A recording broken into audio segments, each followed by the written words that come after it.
Hello, class.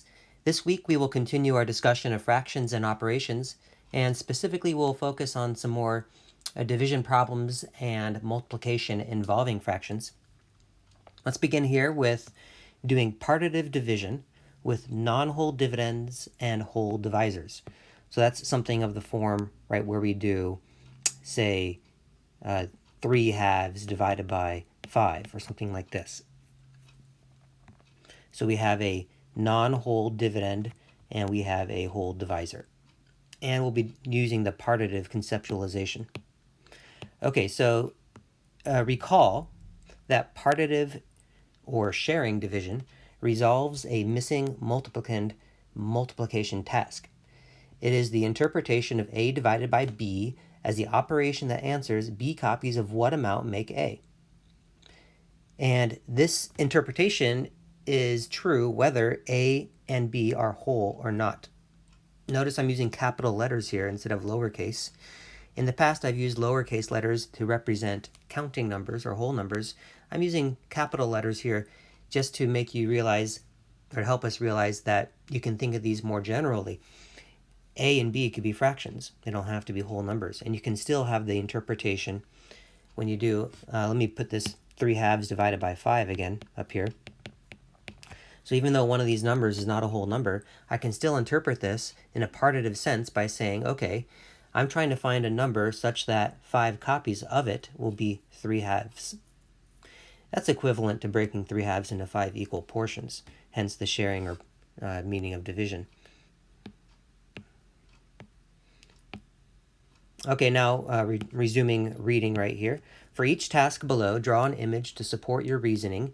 Also express each task as both a missing dividend division task and as a missing multiplicand multiplication task, each with units. Okay, Philip and his 3 friends look in the fridge for a late night snack. They find a portion of a cake depicted below and decide to share it equally. Determine the amount of cake each person gets.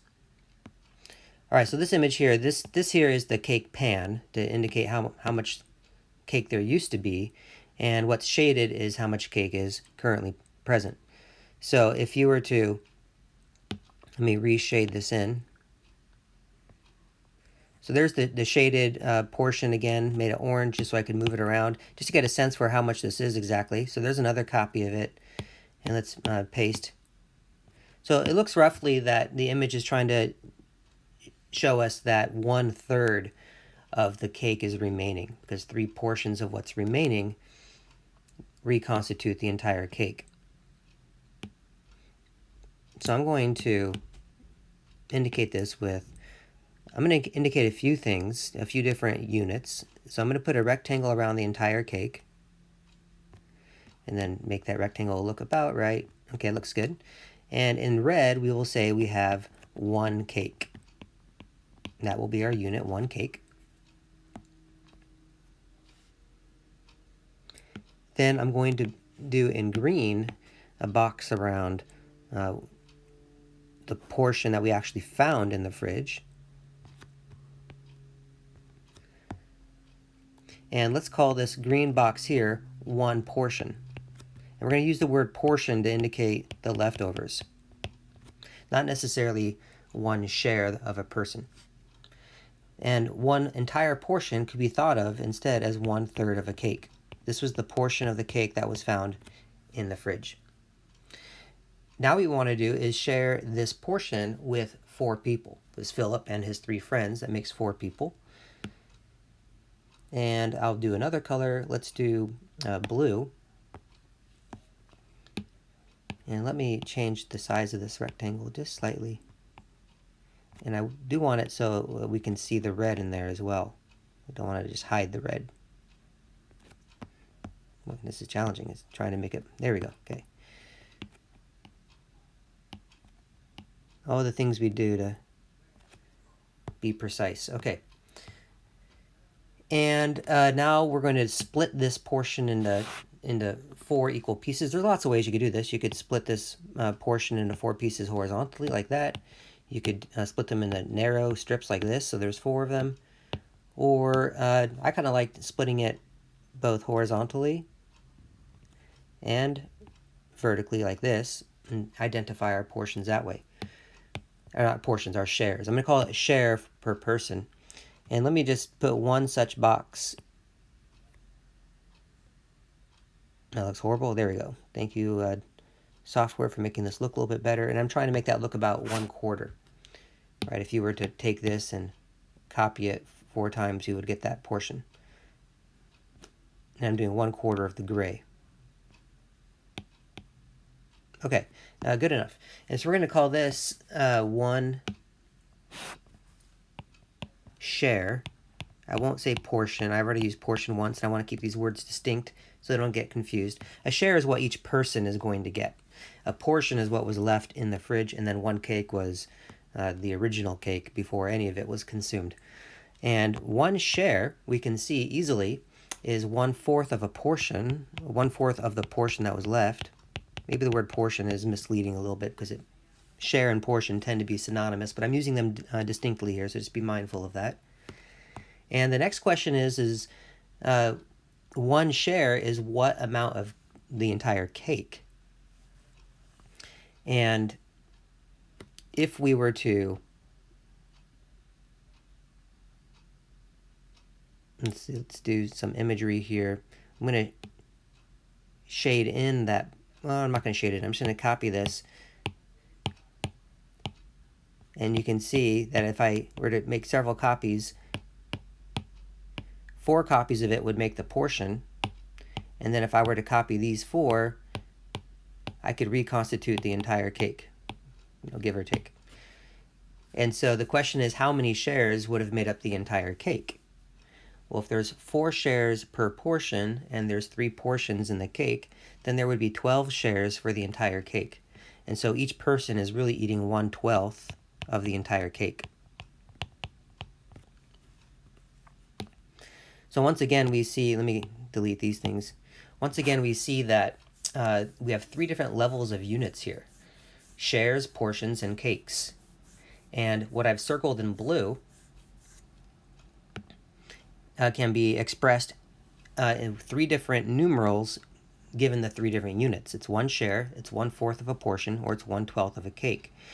The green could be expressed in 3 different units. Let me shrink those a little bit. There we go. And put one more unit. How many shares is the green shaded box? And that would be 4 shares. So 1 portion of the cake represents 4 shares, and it represents 1/3 of the entire cake. And then 1 cake represents 3 portions, or it represents 12 shares. So all 3, the blue, the green, and the red, could be expressed in terms of 3 different units. Now this question was determine the amount of cake each person gets. Well, each person gets, these 3 answers are all acceptable. Each person gets 1 share, which maybe isn't helpful information, but they get 1 share. Each person gets 1/4 of the portion, meaning 1/4 of what they found in the fridge. And each person gets 1/12 of a cake. And since this phrased it, determine how much cake each person gets, let's go with an answer that is representative in terms of cakes. So in other words, I'm going to say our answer is 1/12 of a cake is what each person gets. Now, how is this a division task?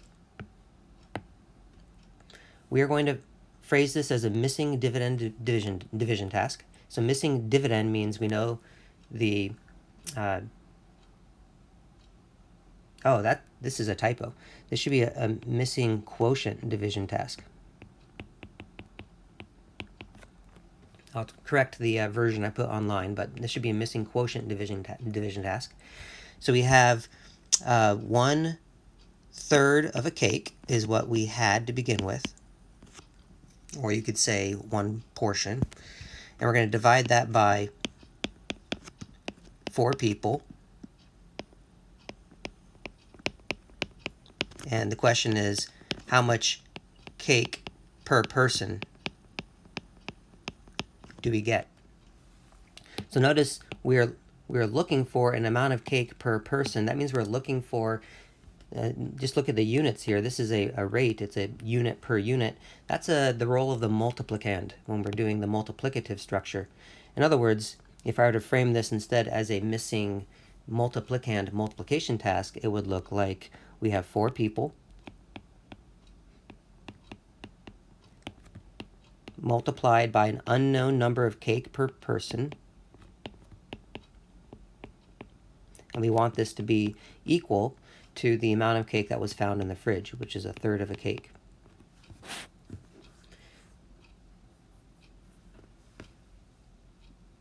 So here are our interpretations. 1/3 of a cake divided by 4 people is how much per cake per person, or you could say 4 people times how much cake per person would give us the 1/3 of a cake. And in each case, the answer is, when we solve this, we get it's 1/12 of a cake and then per person. In other words, it's a share.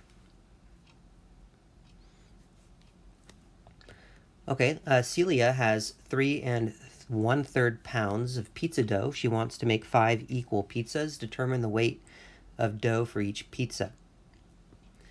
Okay, so this is a case where we have, I'm going to convert the 3 1/3 to 10/3. It's a good idea to go ahead and do that. So we have 10/3 pounds, and we want to divide that between 5 pizzas.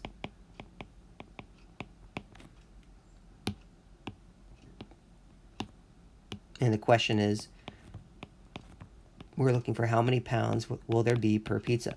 So we're trying to find a rate, a unit per unit. That means we're looking for a multiplicand. So in the multiplicative structure, it would look like this. We had 5 pizzas. The multiplier we know, multiplied by an unknown number of weight pounds per pizza,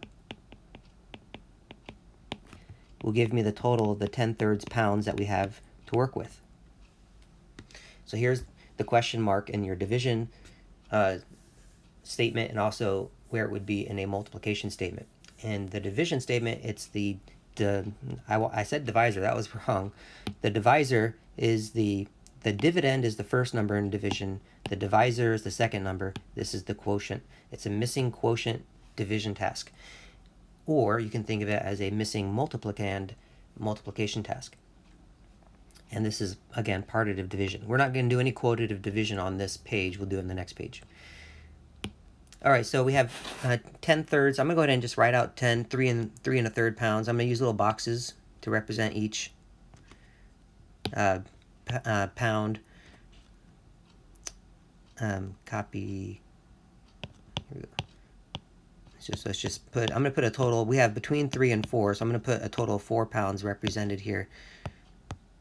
And this last one, I'm going to break into thirds. Roughly looks like that. And I'm going to shade in how many pounds we have. So we have 3 pounds and then an extra third. This represents our 3 1/3 pounds. I'll separate the pounds that way. And we changed that to say, well, that just means we have a total of 10/3. Right? So I'm going to break all of these pounds into thirds, and then you can just count them out, right? We have 10/3. But now we want to divide the 10/3 into 5 groups, essentially, 1 group per pizza. And because we have 10/3, we have 10 things divided into 5 groups. That's going to be 2 per group, a nice whole number. So in other words, 2 of these thirds are all we need to make 1 pizza. So let's say there's 1 pizza there. And we can see, if I were to copy and paste this, the words pizzas are all overlapping. Let me just not do it that way then. Looks a little ugly.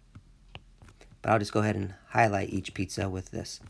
So every 2/3 makes another pizza. So you have 1 pizza, 2 pizza, 3 pizzas, 4 pizzas, and 5 pizzas. and each pizza therefore gets 2/3 of a pound.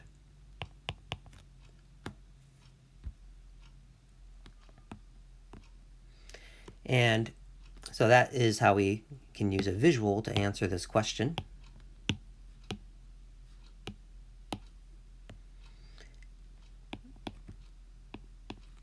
And we got 2/3 of a pound. So I won't say pounds, because whenever it's less than 1, I put singular for my unit. 2/3 of a pound per pizza.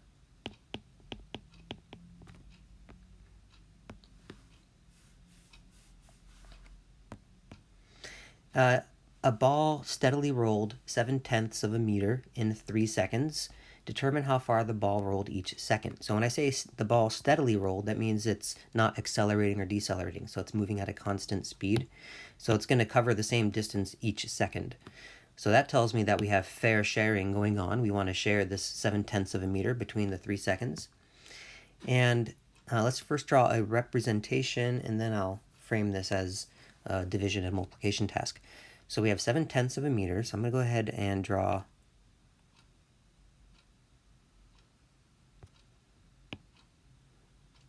let's say that this box represents a meter. The area of this box represents a meter. And we want to break this into 7/10.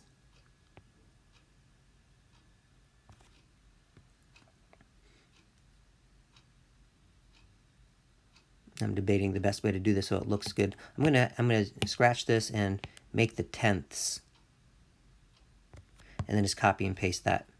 That way I get exact same shapes every time. There's 3. I'll do 5 of them, and then I'll copy all of it to make the entire meter.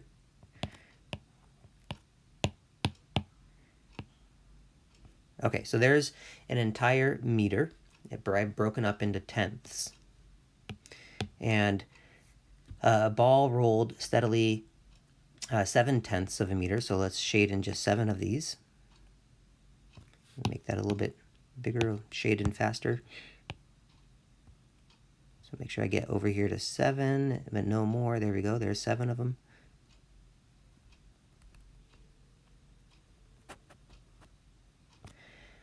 And we want to split this into 3 equal portions. Now, unfortunately, 7 is not divisible by 3. Unlike up above, we had 10 was divisible by 5, so it was 2/3 per pizza. But here we have a divisibility issue. So I could just, give this to the first, second, this to the second, this to the third, and then, share this way, and then realize that I just got 1 left I got to break up into 3 pieces to share. So you could do it that way. There's lots of ways you could think of, there's lots of ways you could come up with a way to share fairly. I'm going to do some cross cutting. I'm actually going to think of the green blob as a new whole and divide that into 3 pieces horizontally.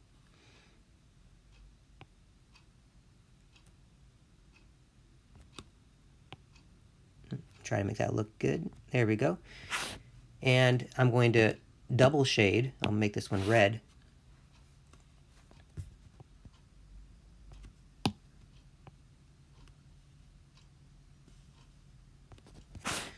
All right, so what I've double shaded, or what's shaded in red, is the amount of distance that will go in a second.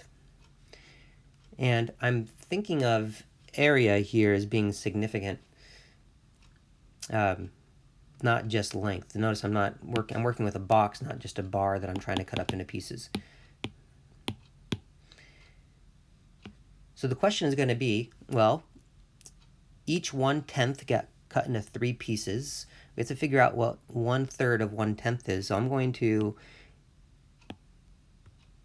highlight one of these portions right here in blue. Like, how big is that as far as meters are concerned? Well, we know that it's 1/3 of 1/10 of a meter. And if you were to actually extend these red lines that I've drawn here across the entire meter,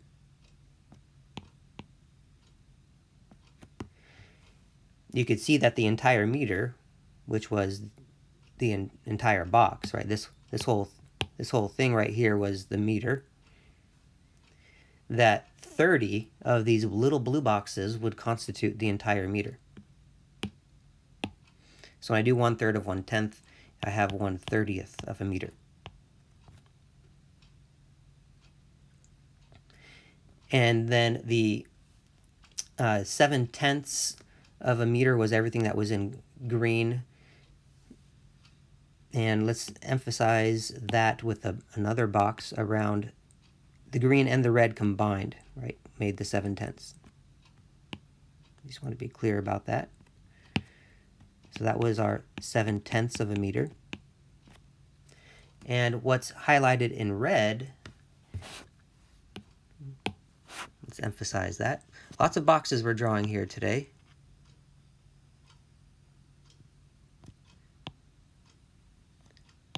Because there's lots of different units we're trying to coordinate here, doing lots of unitizing, and this is not looking spectacular. We'll call this, oops, perhaps good enough, just trying to highlight that. Good enough. And the red shaded portions represent 7 of these, so we have 7/30ths meter.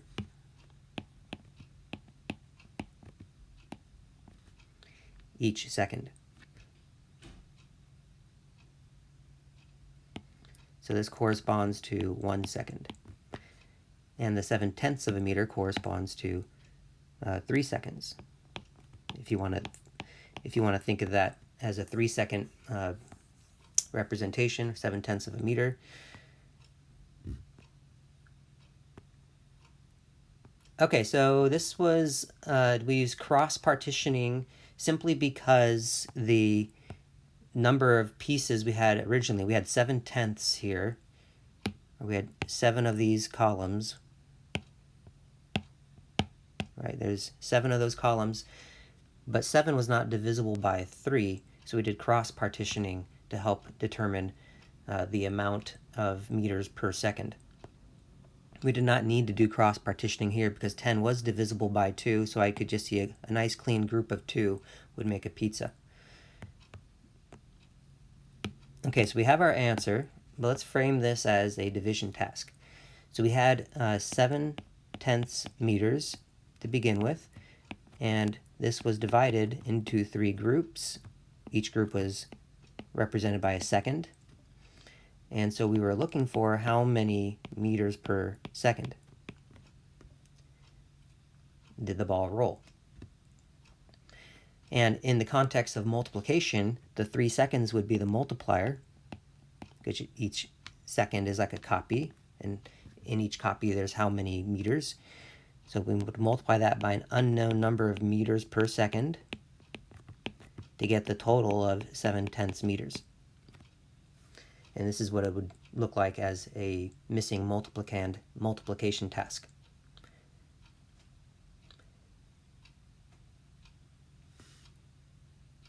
And our answer, we discovered, was what's written there in red, that it is 7/30ths meters per second is what the answer to our question is.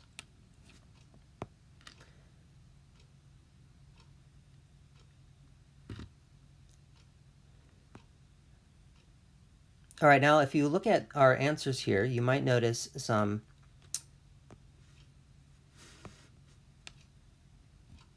consistencies or a pattern. If we do 1/3 and I divide it by a whole number, notice what the answer was, 1/12. So notice the connection between 3 and 4 and 12 there. When I did 10/3 and I divided it by 5, well, 5 divided into 10, and the result was 2/3. Right? If you have 10/3 and you break that into 5 groups, you should have only 2/3 per group. So that makes perfect sense that if the divisor divides into the numerator of the dividend, then just do that and you get your new fraction as the answer to this division. And when we have 7/10 divided by 3, 3 did not divide into the 7 here. So in the end, what really just happened was the 3 and the 10 multiplied, and we had 7/30. Let's determine if that's what happened here with the 10/3 and the 5. If I had 10/3 and divided by 5, and I just multiplied the 3 and the 5, that would give me 10/15ths, and divide each of those by 5 to write it as a similar fraction, and we get 2/3. So it does seem pretty consistent that when I do a fraction, maybe I'll summarize up here. If I do a fraction and I divide that by a whole number, non-fraction, that the result is just getting a new fraction that looks like this. And then whether or not that new fraction simplifies or reduces to more simple terms, I should say, that's a different question, whether or not that happens. But in all three cases, this generality seemed to be the case. Okay, let's now do some quotative division. So similar situations, we're going to have a fraction dividing it by a non-fraction, but we're going to be using quotative interpretations for this division, which means, reading right here, recall that quotative, which are called measuring division, resolves a missing multiplier multiplication task. It is the interpretation of A divided by B as the operation that answers how many copies of B make A. This is true whether capital A and capital B are whole or not. So again, you could have a fraction and still interpret quotative division, or interpret this division in a quotative sense. For each task below, draw an image to support your reasoning. Also express each task as both a missing dividend. Again, I wrote that. This is a typo. This is missing quotient. A missing quotient division task, and as a missing multiplier multiplication task, each with units. Okay, here we go. 2 oranges provide 1 serving of vitamin C. How many servings of vitamin C correspond to 1/3 of an orange? Okay, let's do a visual here to represent this. 2 oranges. Even though I'm going to refrain from doing circles.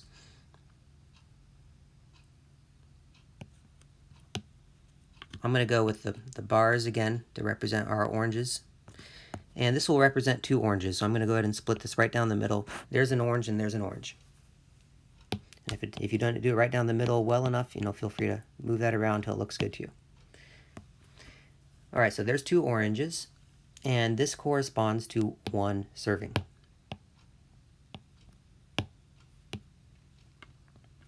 So I'm going to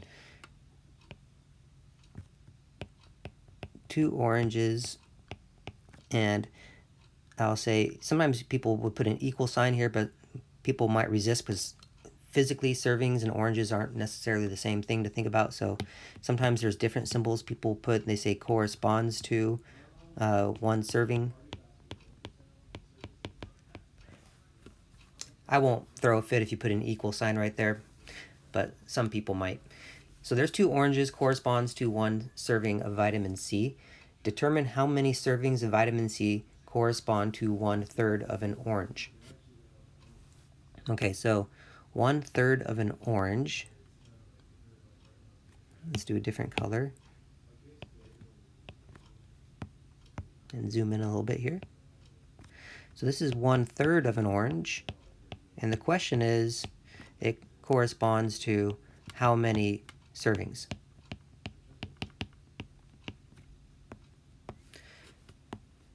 All right, well, if you were to split both oranges into thirds, and we're focusing on this part right here, so this is 1/3 of an orange. The question is, what fraction is it of a serving? Well, we have to, reunitize and think of this as an entire serving. And when you do that, you can see that 1/3 of an orange is 1/6 of a serving of vitamin C. How is this a division task?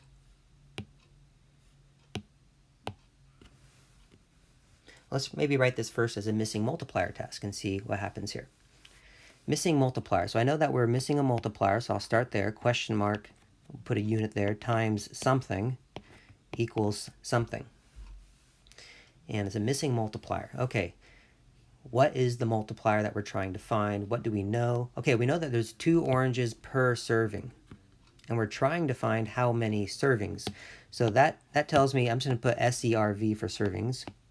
So we're trying to figure out how many servings there are. And we know that there are 2 oranges, I'll just do OR for orange, per serving.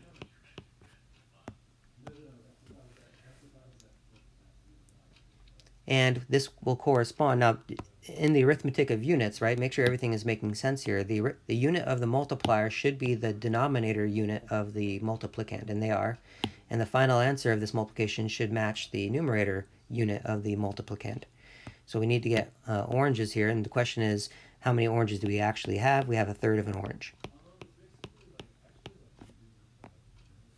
So this is kind of like saying, to go from 2 oranges down to a third of an orange, we're going to have to do a fraction, right? We're going to have to multiply by a number less than 1.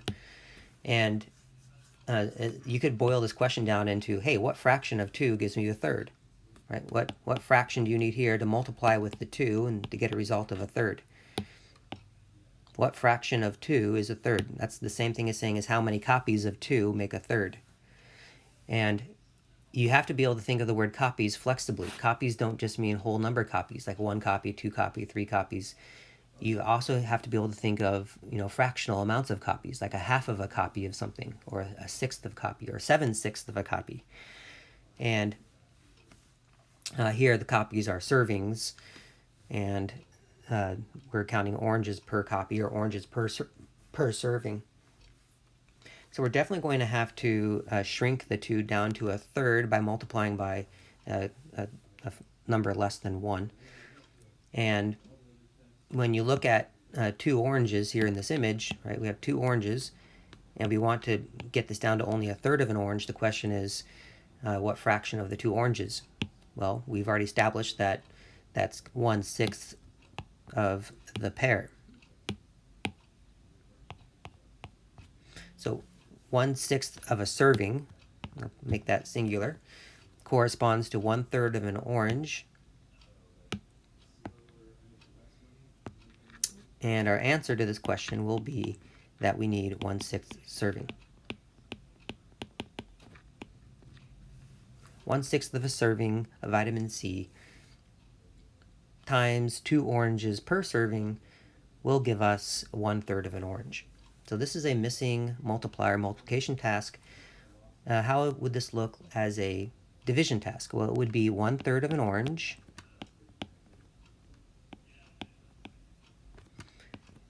divided by the 2 oranges per serving.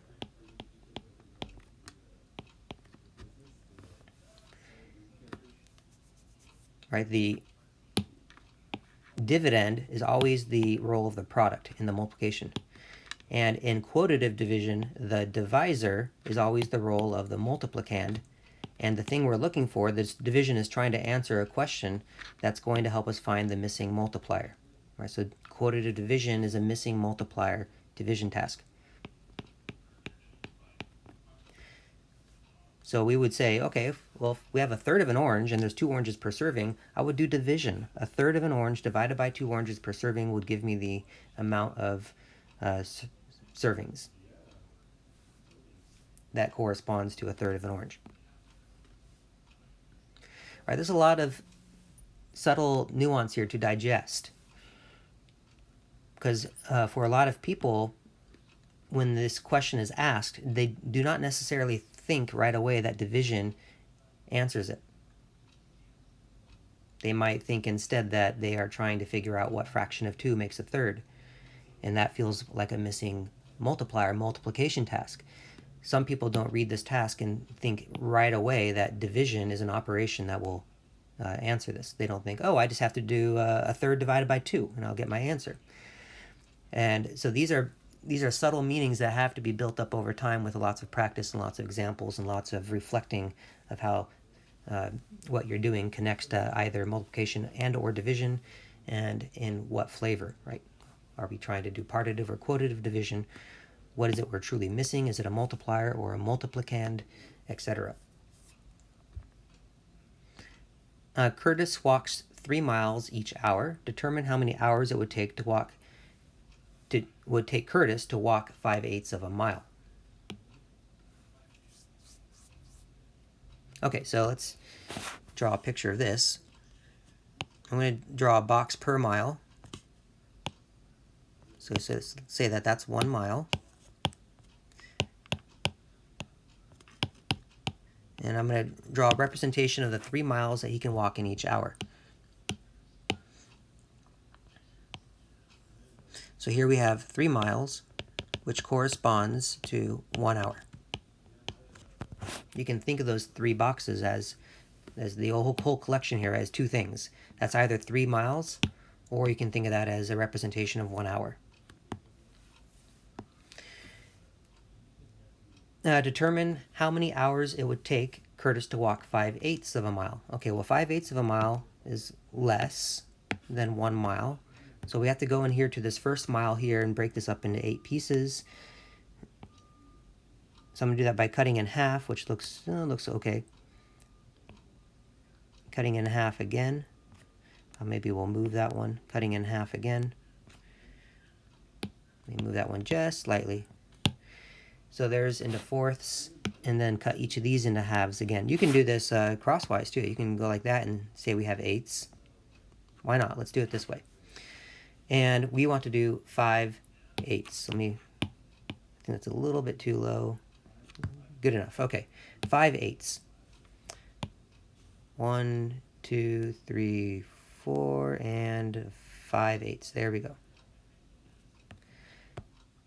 So what's shaded there in red is 5/8 of a mile.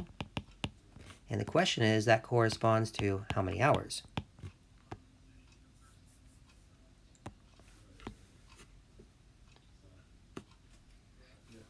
Okay, well, if I were to partition each of the miles in the same way to make all equal size pieces, and I'll get rid of the shading here in just a second. Let me just paste the grid in there. Okay, let's get rid of the shading. Okay, and I'm going to emphasize the change in miles because it gets easily lost by doing this. This is a nice visual separator of the miles. Okay, so each of these little boxes, so focusing on each of these, like how many of those are there in the total hour or in the total 3 miles? Well, if there are 8 per mile, and there's 3 miles here, we should see that there's 24. So I'm going to emphasize this, maybe over here off on the side, that this box right here, just one of these boxes, that one there for example, that represents 1/8 of a mile, which corresponds to 1/24 of an hour.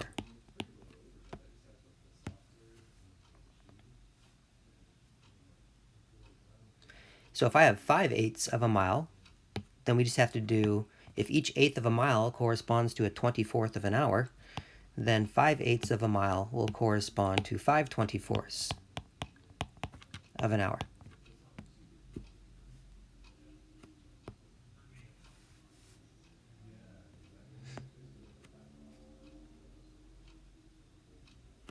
Now let's frame this as a missing multiplier task, hence a quotative division task. And let's see, with the information we know Curtis walks 3 miles each hour. That is a clear unit per unit. That is the multiplicand. So I can put that right away in the multiplicand position. It's 3 miles per hour. And what we don't know is how many hours it would take. So the question mark would go with hours, but is that over here or is that over here? When you look at the structure of multiplication, oops, let's get rid of that.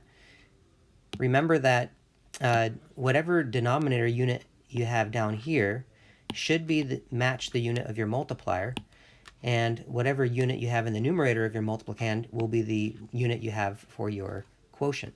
So that tells me that just for that reasoning alone, that the hours don't belong over there. They belong in the multiplier position. And then the result is the 5/8 of a mile. All right, so this is clearly then, this is the right structure as far as the units are concerned, and it's the number of hours that we don't know, that's a missing multiplier. And so this task is resolved by doing 5/8 of a mile, and you would divide that by 3 miles per hour, and you would get the unknown number of hours by doing this division. Now again, with these fractions here, this is similar with the problem above. It feels counterintuitive, or maybe we don't have the intuitions right now to read this task and think, oh, I just have to divide 5/8 by 3 and I get my answer. It's not necessarily an intuitive, because this is not framed like a partitive sharing. Like if I had said you go 5/8 of a mile and it took you 3 hours, how far to go each hour? For a lot of people, that's an intuitive, oh, I'm breaking 5/8 into 3 pieces, therefore I'm going to do division. But this is, we're effectively asking how many copies of 3 make 5/8. In other words, what fraction you have to multiply 3 by to get 5/8. And that is also a division question. It's just one that's not necessarily ingrained in us as an intuition. What if the number of miles I asked was like 12? So if Curtis walks 3 miles each hour, and I say, how many hours would it take for him to go 12? Then I think division becomes intuitive, because you say, well, how many copies of 3 make 12? That's a quotative division question, and that answer to that is 4. 4 copies of 3 make 12, so it would take 4 hours. Well, this is the exact same problem, except that I just have a less convenient total number of miles. Instead of 12 miles, I have 5/8 of a mile. But you're still asking yourself, what do you have to multiply 3 miles per hour by to turn it into 5/8 of a mile? How many hours corresponds to that? And then, of course, the answer to this question is 5/24 of an hour.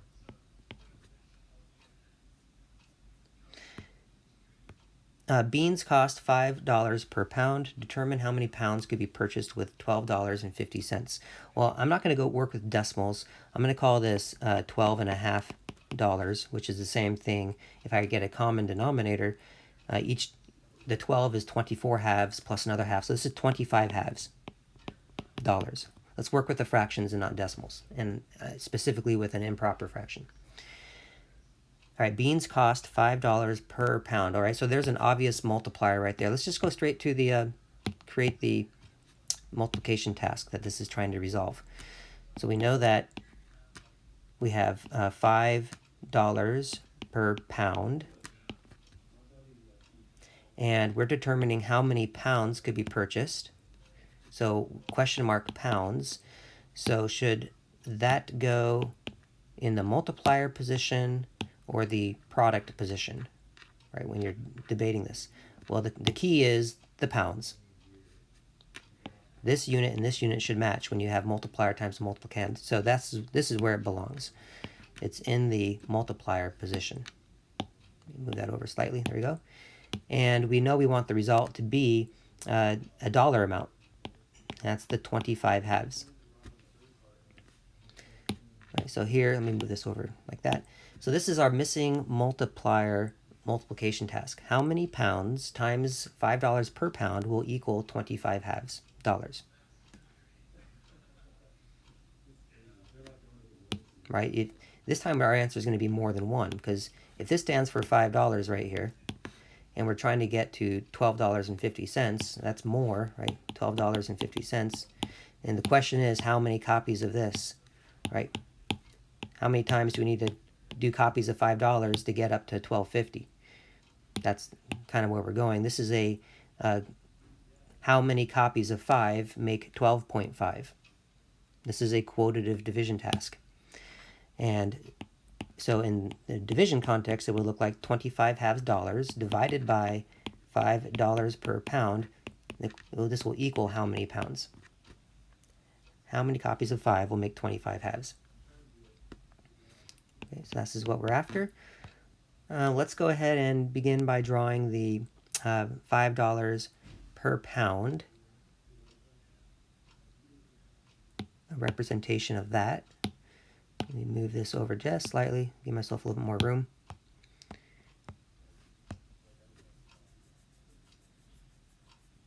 And we have 25.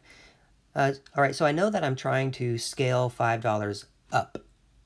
It's going to be more than 1 will be the answer to our question, because we're trying to multiply 5 by a number to turn it into 12.5. Well, that's going to be more than 1 copy of 5. All the other ones, if you'll notice, shrunk.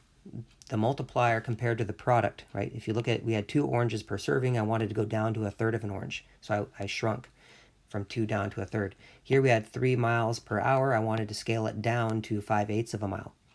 So in each case, our answer to the question was a proper fraction. Right? Here was a unit fraction, and here was just a regular proper fraction. They were all less than 1. But now I'm trying to scale up. So I'm actually going to take a slightly different approach. I'm going to draw the product first, whereas in the other cases, I drew the multipliers first. Sorry, the multiplicands first. Right? If you look at each of these 2 drawings, I drew a copy of the multiplicand because I knew I had to shrink it.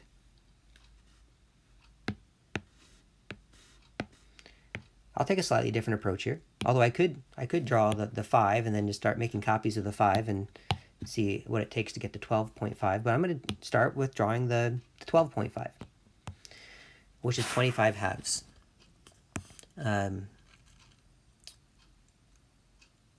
Okay, so we got, I'm trying to think of the best way. Should I draw 12 and a half, 24 halves? What's the best way to draw this?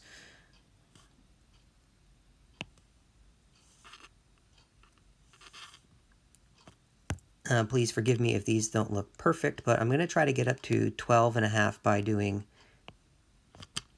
bars like this. And I'll extend my other rectangle as necessary. So there's 6 right there, 7, 8, 9, 10. Looks like it fits pretty well in what I've done so far. Let me make this a little bit longer. Let's count these up. We'll say this is good enough. We have 1, 2, 3, 4, 5, 6, 7, 8, 9, 10, 11, 12. Okay, so there's our $12, but I want $12.50, so I got to do one more. Did I give myself enough space in this problem? Let me move all of this over a little bit more. Give myself even a little bit more room here to draw. And we want to extend this another length or so. Looks good enough. So now I have 13 boxes there. That stands for $13. And we only want to go up to 12 and a half. So I'll break this last one in half, and then we're going to shade only up to there. Okay, so $12 and then an extra $0.50.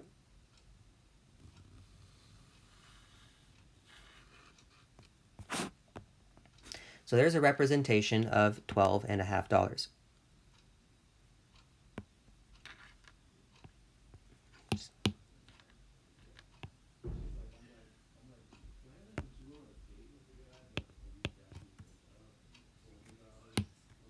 Or I'll write it as 25 halves dollars, which corresponds to an unknown number of pounds.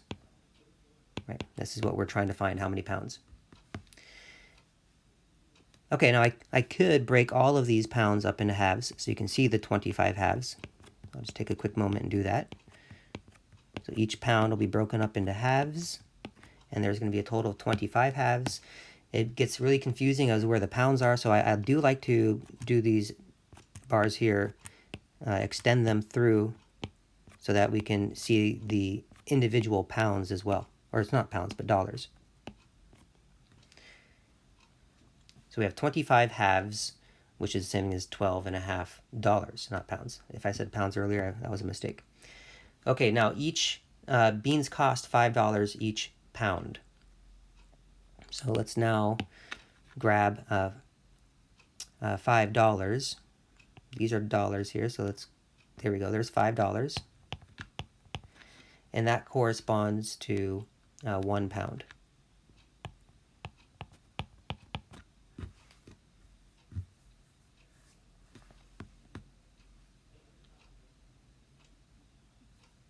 Okay, so now we're trying to figure out what I have to do to figure out how many $5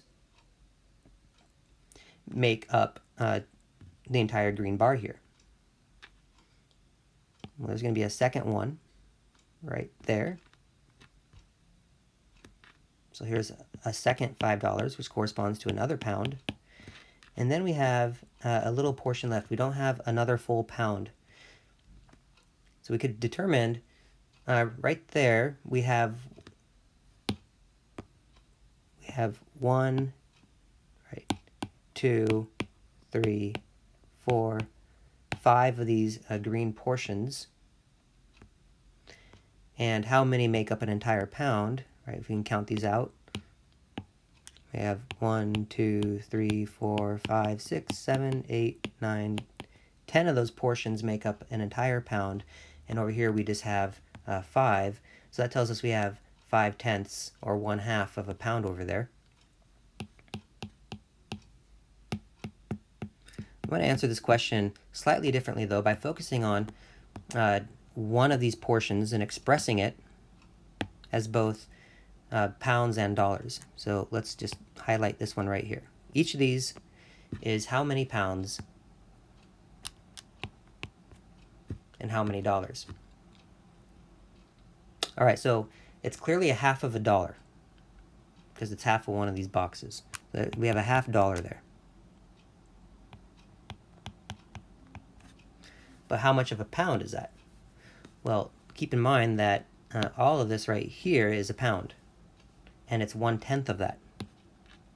And by it, I mean what I have, the blue box here is 1/10 of the entire pound.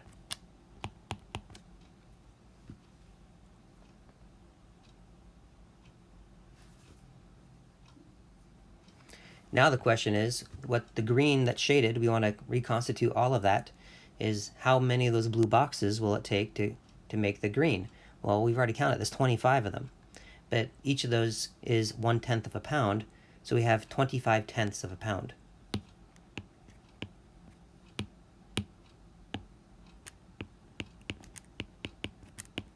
And I'll put pounds because that's going to be more than one. So we do 1/10 of a pound and then 25 copies of that, and that's how many pounds we have.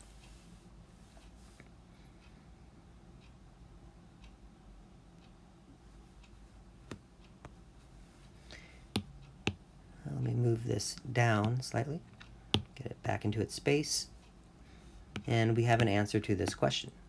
We have a total of 25/10, which we could reduce. Let me go ahead and do that. I'll do that here. We have 25/10 pounds, which is the same if I divide the top and bottom each by 5. That's 5/2 pounds. And if I make this a mixed number, that's 2.5 pounds. All right, it's the same answer we got when I was doing what you see in the orange and just doing copies of $5. And then over here we had $2.50, which corresponds to half of a pound. And for some people, that's an easy jump, right? If you have $5 corresponds to 1 pound, then $2.50 will correspond to half a pound. And so you can see, let me make that look a little bit better, that our answer in terms of mixed number, we got this way, right? 1 pound plus 1 pound plus 1/2 pound gives us the total. But I also want you to be aware of doing it the blue way, if you will, by figuring out each of these portions right here is how many pounds, and then recognizing that if you were to do 25 of those portions, you would get the total 25/2 dollars. And so if each blue portion is 1/10 of a pound, and we do 25 of those, then we have 25/10 pounds, which in the end is the same answer as 2.5 pounds. These wavy signs here, by the way, are not meant to be interpreted as a double wavy. A double wavy is when you do something like 1/3 is approximately 0.3. This means approximate. A single wavy line, like you're seeing here, stands for a correspondence. It's saying that $2.50 corresponds to 1/2 pound. At least that's how I'm using it here. I'm not trying to say it's approximately a half a pound, so be careful about that. Okay. Now, just like before, we noticed some patterns up here with partitive division that allowed us to sort of conclude that if you have a fraction divided by a non-fraction, that you just really multiply the denominator of the fraction by the non-fraction. In other words, the b and the c just multiply and you keep that in a denominator. Let's see if that seems to be true here in the quotative sense. Look at our division task. 1/3 divided by 2 with a quotative meaning led to 1/6. Well, that same pattern happened, didn't it? The whole divisor multiplied to the denominator of the non-whole dividend to get our quotient. Does that happen here as well? Here's the whole divisor, and it multiplied to the denominator of the non-whole dividend, and that gave us our answer. And even in this case, is this what happened here? Let me put this in parentheses just to have it match. Our whole divisor multiplied to our denominator of our non-whole dividend, and it gave us an answer of 25/10. Of course, it turns out that 5 divides into 25, and so this actually reduced to just 5/2, which was 2.5 in the end. But the pattern seems to be holding here, even with quotative interpretations. Even with a quotative meaning, it still seems to be the case that you get an answer of this when you do this division by doing a divided by, or a copies of b/6. That sounded funny. You can think of, remember, when you see a fraction, we talked about this earlier, you can think of that as a copies of 1/b, or you can think of it as a divided by b.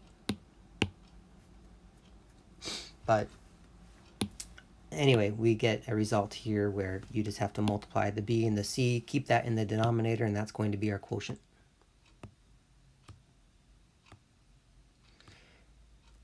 Okay, now we're going to shift gears back to multiplication, where we do multiplication with non-whole multipliers and non-whole multiplicands.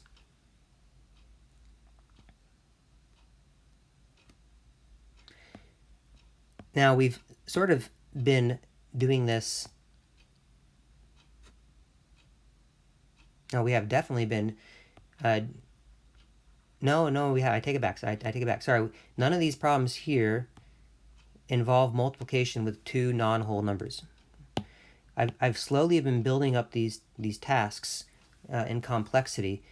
Notice that this structure here, the answer was 5/2, so we have 5/2 times 5. So only one of those two factors in that product was non-whole.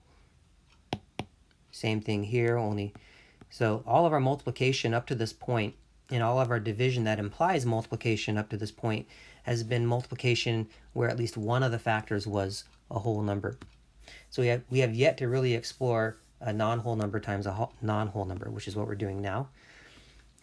Recall that for unit fraction multipliers, I'm reading the sentence now, 1b times c is interpreted as c divided by b with a partitive conceptualization. So when I say, hey, do 1/3 of something, it just means take that c and divide it by 3 into 3 pieces and keep one of those pieces. When I say, hey, do 1/5 of c, it just means, hey, do c divided by 5. Divide c into 5 pieces. Now, this is a true interpretation when you have this unit fraction multiplier, and the multiplicand can be anything. I'm using a capital C here because I'm trying to say that this is the interpretation that you would make, whether c is whole or not. C does not have to be a whole number. It could be a fraction as well. It could be non-whole. But we're still going to interpret, when I say do 1/b of something, we're going to take that something and divide it into b portions and focus on the size of one of those portions. So we're going to invent problems this time. Up above, I gave you word problems that we solved, but now I'm going to give you the operation and say, hey, you come up with the word problem. And then we'll solve the task and draw a picture to depict our reasoning.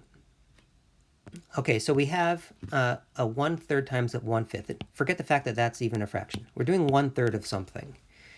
And to do 1/3 of something, that's equivalent to thinking that we want to take that something and divide it into 3 pieces. So I think of like a sharing context, sharing something with kids, for example. And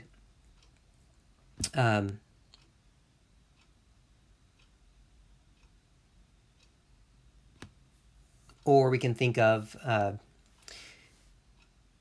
if you're going to interpret this as, I'm being hesitant here, because if you're going to interpret this as 1/5 divided by 3, which is a perfectly good interpretation, then it's perfectly fine to think of this as something that, because 3 is now a whole number, it's perfectly fine to think of things that are not divisible, like kids. Like things that don't have partial amounts. Like we want a whole number of kids. We don't want, say, like 7/3 kids. That's weird. But if I want to be able to put units on these numbers, then I want to stay in the realm where it makes sense that the 1/3 and the 1/5 both exist independent of each other. And so I'm going to stay away from children just to avoid, or other indivisible things, just to avoid that issue. Let's go again with contexts where all the units are things that make sense when you do non-whole amounts of them. So maybe and there's lots of examples we've done so far. For example, hours and dollars, like making money. Although 1/5 is not a whole lot of money per hour. We make that's how many dollars you get per minute. How about that? Okay, let's say that you make one, well, per minute is kind of, sure, why not? 1/5 of a dollar every minute is your hourly wage. So I'm trying to create a multiplicative structure that's going to help shape my word problem. It's 1/5 of a dollar per minute. That's like 20 cents per minute is what you're making. If you're to multiply 1/5 by 60, you get $12 an hour as your hourly wage here. But we're doing it dollars per minute. And we're saying we're working for 1/3 of a minute. So we're not going to make a lot of money here, but whatever. Notice why I'm staying away from children here, because I want the 1/3 to have a unit and the 1/5 to have a unit, and I want this unit here to be the same as the denominator unit down there, and then you really put whatever unit you want right there. So we have our basic multiplier times multiplicand, and now we are going to get an unknown dollar amount. So this has helped me create the task in my mind, is what we're trying to say. So the task would go, and I'm not going to, for time's sake, I'm not going to write it out, but feel free to write it out in your notes, and certainly in your homework when it says to write out tasks, you should. But the question is this: you make 1/5 dollars per minute, and you work for 1/3 of a minute. How much money do you make? And this is where we would want to do 1/3 times 1/5.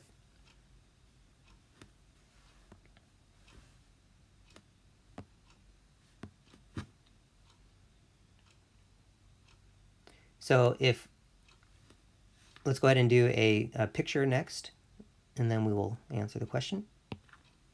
I'm going to start with the multiplicand. I'm going to draw a representation of the multiplicand. That did not turn into a nice rectangle for me. That is not a rectangle at all. Give me a rectangle, please. There we go. Okay, so this is going to be a representation of our multiplicand. It stands for 1/5 of a dollar, and it stands for 1 minute. So I'm not going to bother drawing a representation of an entire dollar.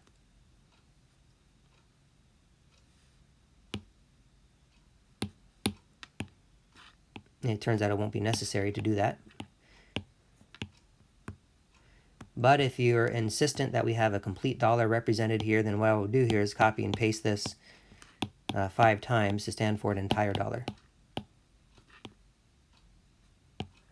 One more. I think we have the space to do this.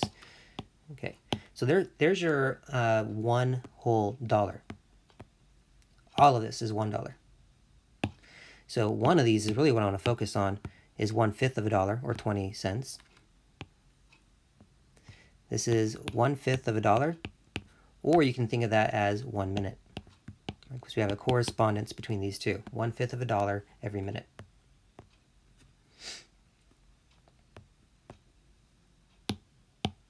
And now you're saying you only worked for 1/3 of a minute. So what we're going to have to do is take this 1 minute that we have here and break it up into 3 equal pieces, and then focus on just one of those pieces. Move those slightly, make it look somewhat, okay, it looks all right. And we have here a clear 1/3 of a minute. The question though is, how many dollars is that? This is what we're trying to figure out. So we're trying to find 1/3 of 1/5 of a dollar, which is the same thing as saying take 1/5 of a dollar and break it into 3 pieces and focus on the size of one piece, which is exactly what's happening here, right? Here's the size of one piece after you break 1/5 of a dollar into 3 pieces. The question though is, how much dollars is that? Well, if I were to copy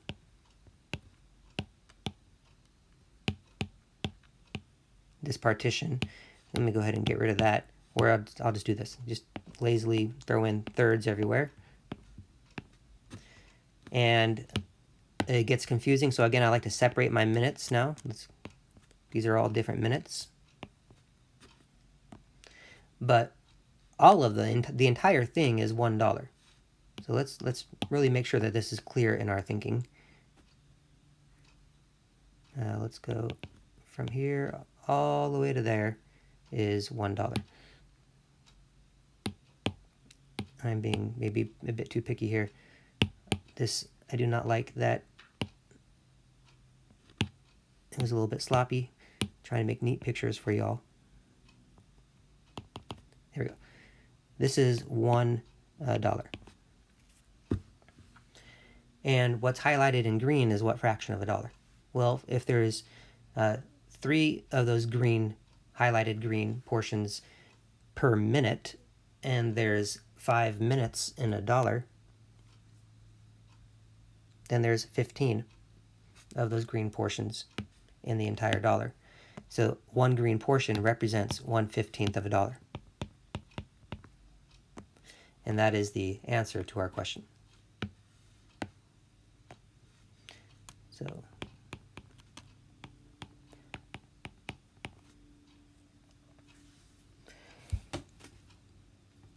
one-third of 1/5. So you didn't make very much money, but you only worked for 20 seconds. And that's what you get for your times, for your labor. Don't spend it all in one place. All right, next one. Let's do 1/3 of 9/5. And let's just to show you some variety, let me come up with maybe a different context. Again, I'm going to stick with things that make sense to have parts of, so I'm going to stay away from kids and all that.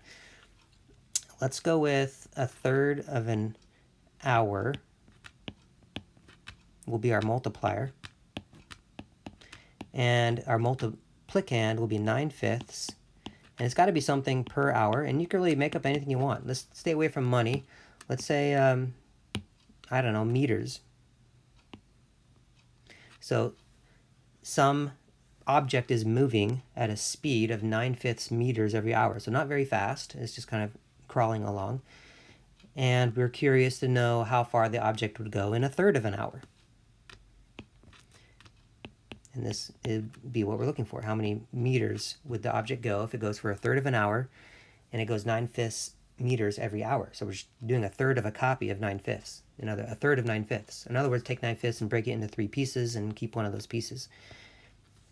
Okay, so here's our task. Again, I'm not going to write it out, but you can phrase it however you would like. We're looking for how far the thing goes in 1/3 of an hour. And let's draw the 9/5. Let's draw the multiplicand again.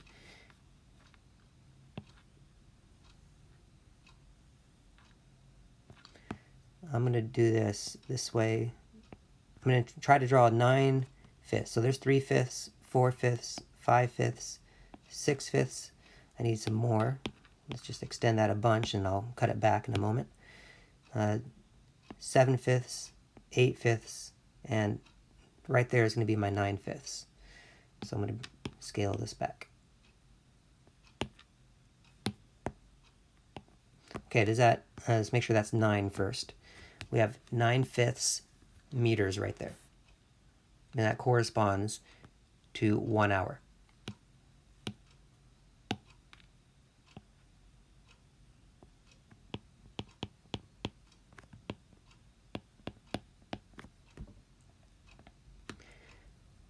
Okay, so I'm going to break apart the 9/5. 5/5 makes, right, so there's 1 meter right there and then an extra 4/5. All right, so if you were to break it apart into a mixed number, it would look like this. You have 1 meter and 4/5, that makes the 9/5. Let's just keep it 9/5, and let's get rid of that actually. There's 9/5 meters right there. It corresponds to 1 hour. What matters is that one of these then has two different, you can think of that as two different things. That's either 1/5 of a meter, or it's 1/9 of an hour.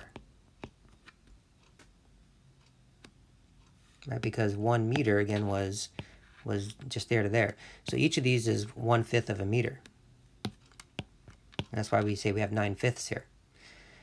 9/5 meters. But when you think of it in terms of hours, if 9/5 meters corresponds to 1 hour, then we definitely have each of these blue boxes is 1/9 of an hour. Okay, we want to do a third of an hour though. And notice that 3 divides into 9, or 9 is divisible by 3. So it's easy to cut 9 things into 3 groups. And that's what we're going to be doing here. Let's do this with the green, yeah. So 9 cut into 3 groups, divided into 3 groups. So right there, that corresponds to a third of an hour. And the question is, how many meters is that? Well, if each box is 1/5 of a meter, and we have 3 boxes, then we have 3/5 of a meter. And this makes a lot of sense, right? We had 9/5, and we broke that into 3 groups. It would make sense each group would have 3/5. And then, of course, that would be true for each of those. Each of these is a third of an hour, or 3/5 of a meter. Of course, we're trying to focus on, our answer is focused on just one of these. And answering that in terms of meters. So a third of an hour corresponds to 3/5 meters.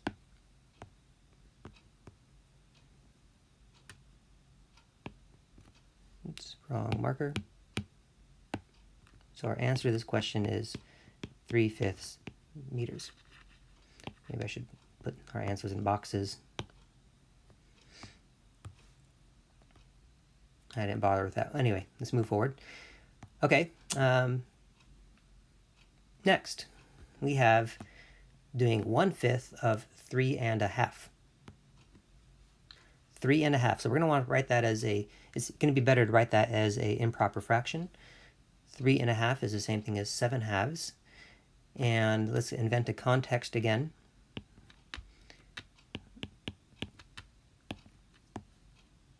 Let's put pounds here. We have 1/5 of a pound of something. We're just making up a unit that we can easily imagine. Let's do gallons. Let's do a volume idea. Let's put gallons here. So we have 1/5 of a gallon, and we get 3 1/2, which is 7/2, and we want to do something per gallon. And you could put whatever. You could do dollars per gallon, like we're buying milk, or you could say, well, that seems a reasonable price, $3.50 per gallon. Or you can say the weight per gallon, like how heavy the liquid is that we're talking about, like 60 pounds per gallon. I don't know, 10 pounds per gallon, however heavy a liquid might be. Or maybe it's a gallon of concrete, so it's even heavier or something. A gallon of rocks. But you have lots of freedom here. You can put dollars, weight, you name it. You can invent a context where it makes sense to put a different unit up here. Let's do the dollars. Why not? So dollars per gallon. And we're trying to figure out, therefore, how many dollars. Dollars, question mark. Okay, so this is our context. And this would be the task. I'd write a question, say, okay, milk or whatever costs $7.50 or $3.50 per gallon. and you only need to purchase 1/5 of a gallon. Let's say that's even possible, and you want to know how much that would cost.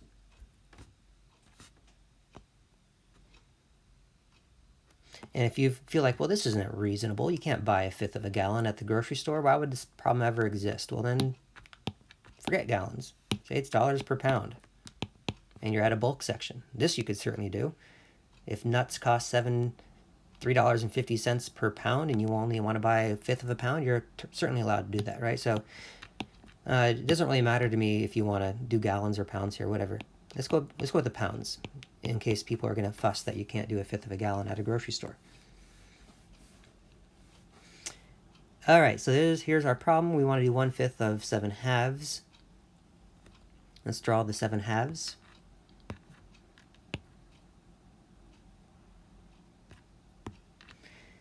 And 7/2, I'll go ahead and start making my 7 things. 1, 2, 3, 4, 5.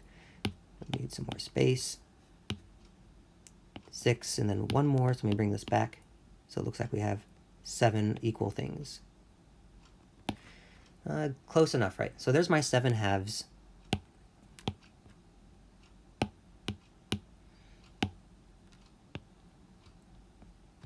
This corresponds to 7/2 dollars, or corresponds to 1 pound.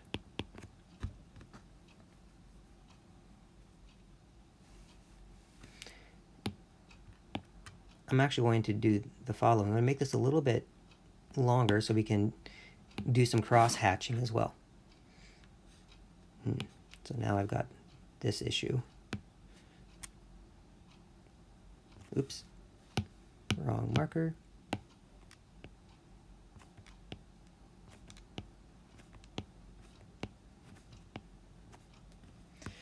Okay, the reason I made that extended is because I want to be able to do 1/5 of this horizontally instead.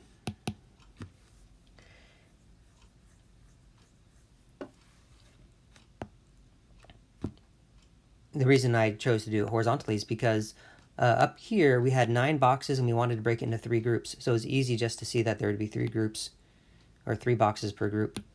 But here we have 7 boxes and I want to break it into 5 groups. Well, 5 doesn't divide into 7, so I'm going to do cross hatching instead to break this up into 5 pieces.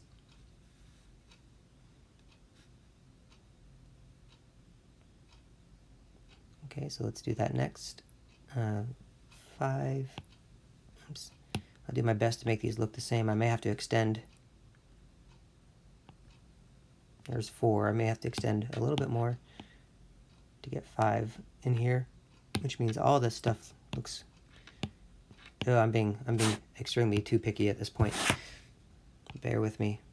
I have to go back into 7s here. Hopefully these look right in the end. All right, good enough. All right, so the entire grid here represents 7/2 dollars, or 1 pound. So let's do some color coding and talk about what portions of this look like. So one of these portions here corresponds to 1/2 dollar. One of these columns. The dollar unit goes first. Or how many pounds is one of those columns? Well, if there's 7 columns that make up the grid, and the entire grid is 1 pound, then we would have that this column is 1/7 of a pound. Right, that makes sense, right? If 7/2 is 1 pound, then 1/2 is 1/7 of a pound. How about each little box? Let's do each little one in purple. Like, how much is that? Ooh, okay, so it might be helpful to see an entire dollar in here. Remember, we had $3.50 in here, so a dollar in this image. Let's do a different color for dollar. This is quite fun, right? We have all sorts of different units here to be thinking about. Right here is an entire dollar. That's just a horrible rectangle.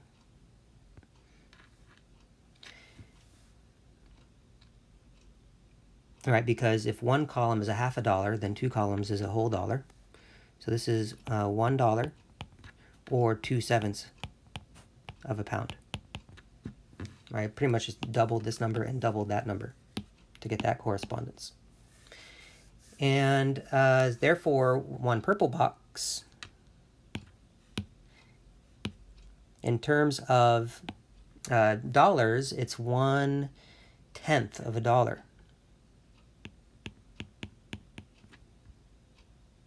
The question is, how many pounds is it? Well, the entire box here, remember, is a pound. So the question is, how many of these little boxes are in the entire grid? And the purple boxes, there are 7 columns and 5 rows, so we definitely see there's 35 little purple boxes in the entire grid. So this is going to be 1/35 of a pound, not dollar.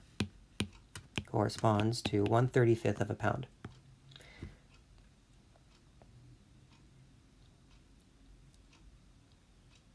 Okay, anyway, after all this unitizing, I'm really after focusing on what is 1/5 of a pound.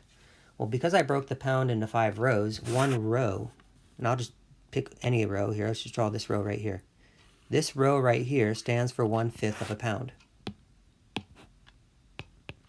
Oops, wrong marker again. Keep doing that. So that's 1/5 of a pound, because it's 1 out of 5 rows. Each row is a fifth. And the entire grid is a pound, so each row is a fifth of a pound. But notice that it constitutes 7 purple boxes. 7 little boxes are in there. And each purple box is 1/10 of a dollar.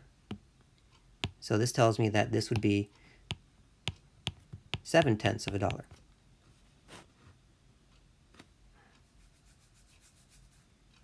And that's what we want to focus on right there. That's the 1/5 pound.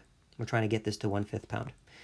And so we have a final answer here that 1/5 of a pound corresponds to 7/10 of a dollar.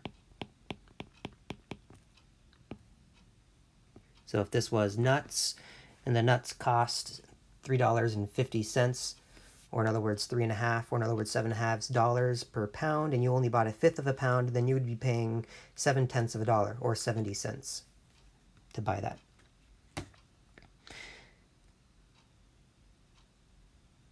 Another way to think about this is 7/2 dollars is the same thing as 350 pennies, split into 5 groups. That's 70 pennies per group, right? 70 cents per pound is for your purchase, right? 350 pennies per pound, but your purchase will only be 70 pennies, if you want to think in terms of pennies. Okay, we probably did above and beyond on this. But I just wanted to show you all the different unitizing that happens and all the different parts of this grid that you can focus on and establish both the dollar amount and the weight for each portion of the grid. Number 4, recall. So now we're going to do non-unit fraction multipliers. Okay, so what happens when it's a non-unit fraction here in front? Oh, before I go too much further, I want you to look at some general things we can say in general here. Look at the product. 1/5, 1/3 times 1/5. It wound up being 1/15. Okay. I think something that's happening here that you already know about. 1/3 times 9/5. The answer wound up being 3/5. But if I had the pattern, it looks like that's happening here is you just multiply the two denominators and just keep that numerator. I'm not sure what's going on there. Let's see if we can figure out what's going on. Here you have a 1 and a 9, and a 3 and a 15. The 3 and the 15 multiply to be 15, and the 1 plus 9 is 10, but that doesn't become 3/5. That becomes 2/3. 1 times 9 is 9. All right, so I'm seeing a pattern that if I multiply the numerators and multiply the denominators, and 3/15 is 3/5, the same thing, just divide top and bottom by 3, so that one does work out. And you start to get this realization that when you multiply a unit fraction times another fraction, that you can just effectively just multiply the two denominators. I mean, well, the first part we're saying is a unit fraction, so that's a 1. So you could just keep that numerator, 9, and multiply the two denominators. Does that happen here as well? Well, let's look at the 1/5 times the 7/2. And the answer was 7/10. Well, yeah, that seems to happen here as well, right? We just multiplied the 5 and the 2 to get the new denominator, and we kept that 7. Or you could think that you multiplied the 7 and the 1 to keep the 7. Okay, so moving forward, now we've got non-unit fraction multipliers. So we're going to have a number here that's not necessarily a 1. That means a not unit fraction. So an a over b, and this could be proper or improper, doesn't matter, times c. So when you do a multiplier that's a fraction times a multiplicand, then what that means is a two-step process. It's interpreted as a copies of 1/b of c, which means mathematically that a over b times c is like doing a times 1 over b times c. So it's like doing what we just practiced, do a unit fraction times c, and then do a times that. As such, calculating a bths of c is a two-step process. So you first partition c into b equal portions, and then you iterate one portion a times. This two-step process applies whether c is whole or not. In other words, the c here could be a whole number or it could be a fraction as well. So you might have to partition a fraction and then iterate a part. So we're going to, again, invent some word problems that solve each below. I'm debating how in-depth I'm going to go with this, just for time's sake. Again, let's do, we have a 2/3. I'm going to stay away from things like kids that aren't divisible. Let's just go with hours and dollars per hour again. The money seems to be working. You're making 1/5 of a dollar every hour. Oh, that's horrible. That just doesn't feel realistic to me. Let's go with minutes again. And I'm actually going to leverage a little bit of the work that we did up here. Yes, because we already did 1/3 of a fifth. And we are definitely looking for how many dollars you make. Right? If you earn 1/5 of a dollar per minute and you work for 2/3 minutes, well, that's up above. We did just 1/3 of a minute. If you work for 2/3 of a minute, you can expect your answer to be double what it was up above. And so I think I'm going to avoid drawing the picture since I've already drawn this once. I just want to show you how the 2 changes things. So when you do this, you really want to break this down into, okay, I want to do 2 copies of 1/3. That's a horrible 3. Of 1/5. So I'll use a whole bunch of parentheses to represent this order of operations. Do 1/3 of a fifth and then do 2 copies of that. Well, we already did 1/3 of a fifth, and we got a 15th dollars. And we should have to double that now. So a 15th plus a 15th makes 2/15. And our final answer here is you make 2/15 dollars. I'm going to not draw the picture again because we already have a picture of me doing 1/3 of a fifth. And now we just have to double that. So effectively, once you know how much you have right there in that box, you now iterate it twice, and you would say, how much do I have in these 2 boxes? And that's going to be 2/15 of a dollar. The 7/3 times 9/5. Let's go with the exact same context we've been using up here. So let's go with hours and miles. Was that meters per? Yeah, meters per hour. So let's say something has been traveling for 7/3 hours, and it's going a total of 9/5 meters every hour. And so we are looking for a number of meters traveled in 7/3 hours. Well, this just means you're going to be doing 7 copies of 1/3 of 9/5. We've already done 1/3 of 9/5. That was 3/5. And we know how to do an integer multiple, a whole number multiple of a fraction. If you have 3/5 and you do 7 copies of that, so you're really just doing 7 copies of 3/5. That's going to be 21/5 meters. So you would effectively take the answer we had up here, which was 3/5 of a meter, and then iterate it 7 times. Do 7 copies of that, and that combines to be 21/5. Then we have 4/5 times 3.5. So again, the same context we'll say before. We have 4/5 of a pound is what we want to purchase this time, and the nuts do cost 7/2 dollars per pound. So we're buying 4/5 of a pound instead of 1/5. Right. Well, we've already done the 1/5 part.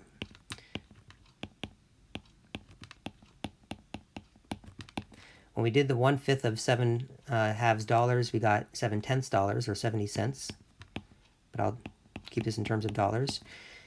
So if I have 7/10 of a dollar is what I'm paying for 1/5 of a pound, then for 4/5 of a pound, I need to do 4 times 7/10 dollars.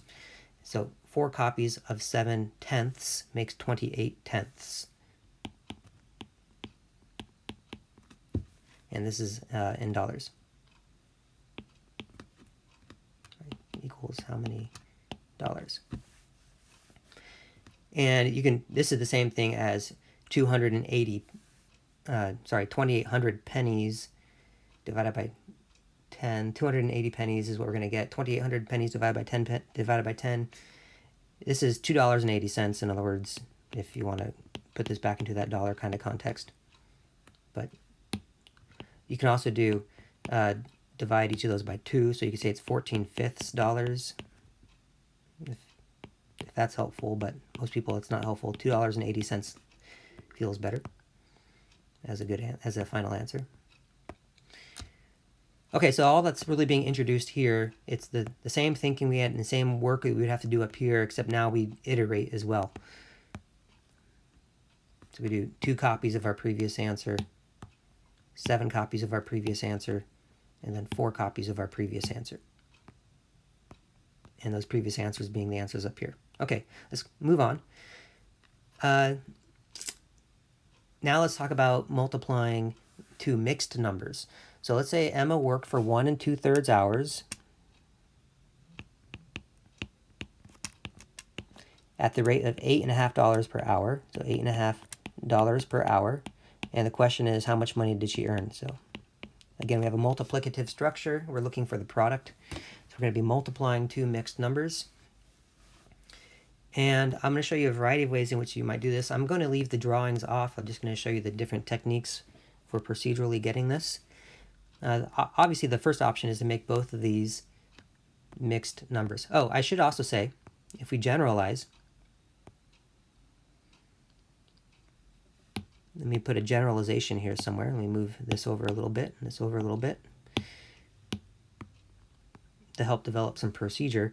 If you have a bths times another fraction, c dths, then we interpret this as doing 1 or a copies of 1 bth of c dths.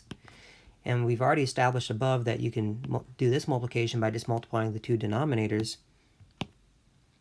So this means that we're doing a copies of c bdths.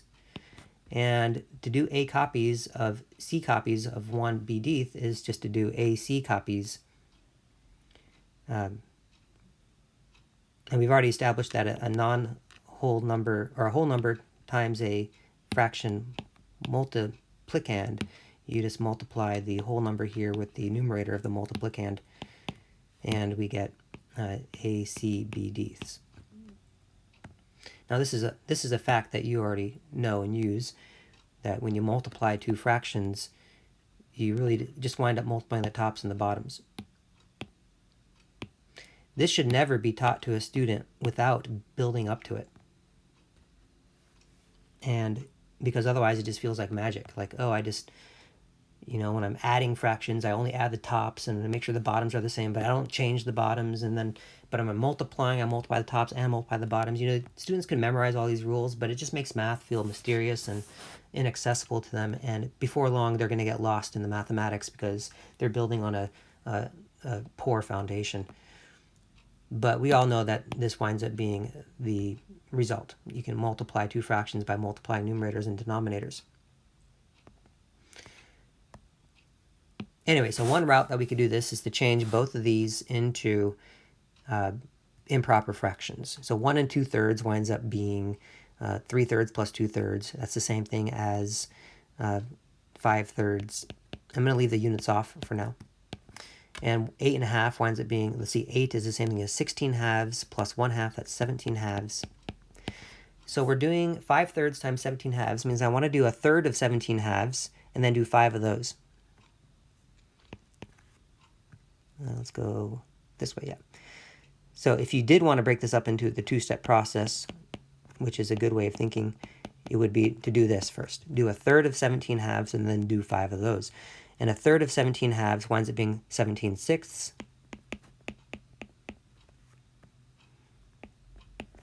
And then 5 copies of 17/6, you just have to do 5 copies of 17, and that's how many sixths you're going to have. And 5 17s winds up being 85. Now this is exactly what you would get if you just simply multiply the numerators and then multiply the denominators.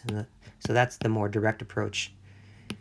But I like this multi-step process because it helps reinforce the meaning of what it means to do 5/3 times something. It's a two-step process of partitioning into 3 groups and then iterating 5 times one of those groups. And this is one way to do it. Convert to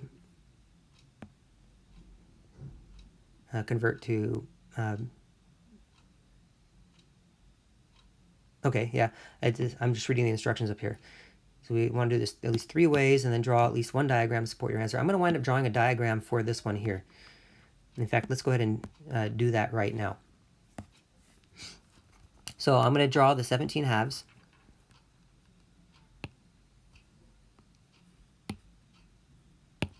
Let's make a really long, skinny rectangle. And I'm going to draw 17.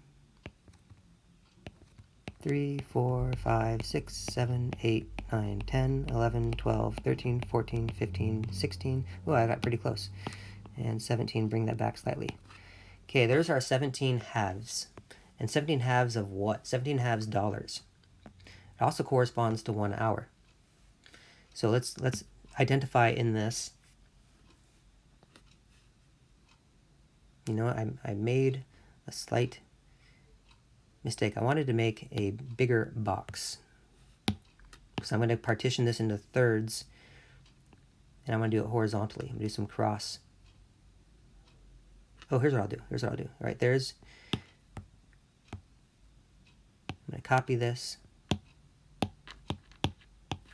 paste it, and paste it. Okay, here we go. So this stands for, by this I mean the entire grid here. Let's do some highlighting. This entire grid stands for the multiplicand, which is $8.50, or 17 halves dollars.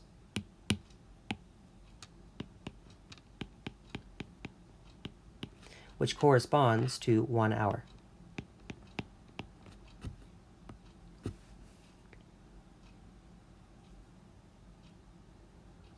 All right, so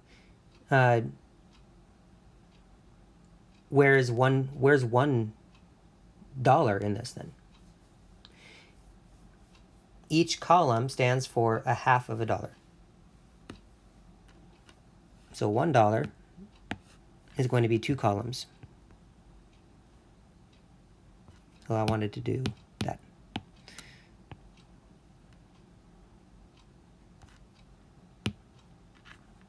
So the green is, remember each of these is half a dollar. So the green is $1. All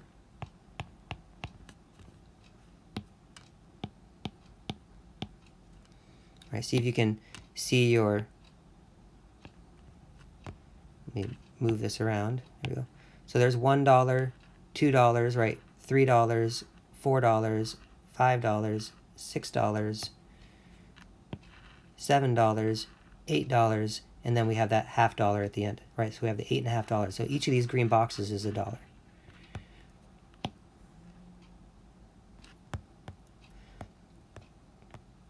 And how much of an hour is that?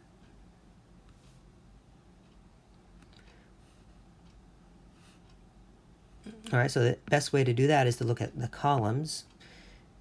And I kind of cluttered this by putting all these extra rows in here a little bit prematurely. But let's do one column.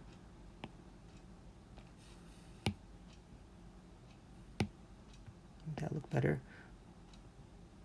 There we go. One column corresponds to $0.50,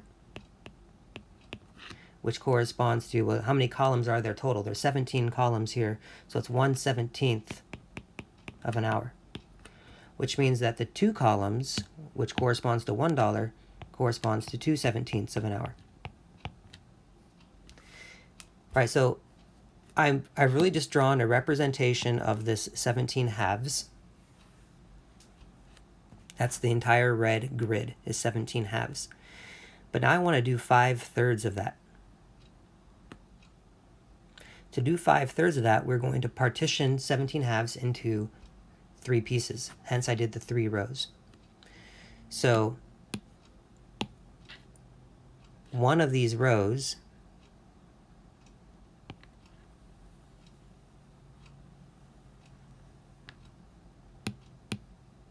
corresponds to 1/3 of the of an hour. So either 1/3 of an hour, or it's 1/3. Let's go with the 1/3 of an hour. We can figure out how many dollars it is too.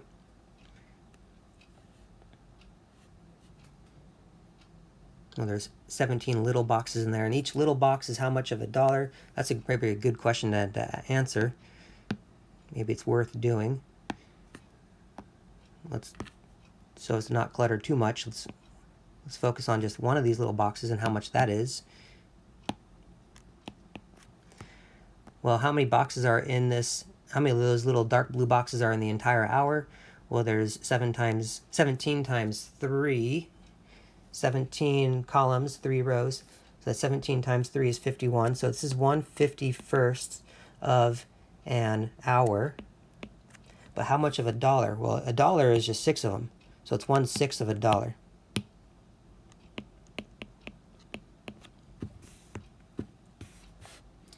Just something to think about. So if 1/3 of an hour, therefore,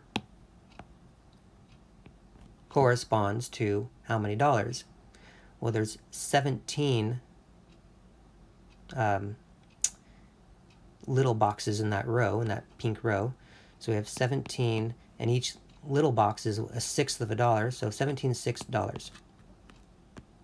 Notice that's the numeral that shows up right here in our process. That's when we did, hey, what's 1/3 of 17 halves dollars? We got 17/6 dollars, which is exactly what we're getting right here. 1/3 of an hour corresponds to 17/6 dollars, which is how much is in that one row. But now I want to do 5 copies of that. Well, 3 copies are already drawn,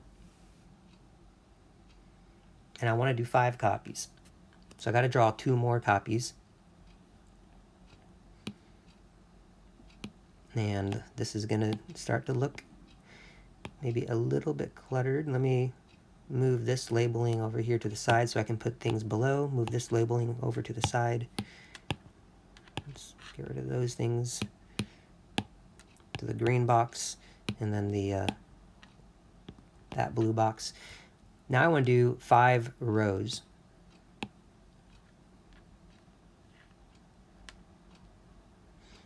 So I've got to add a few more pink boxes here.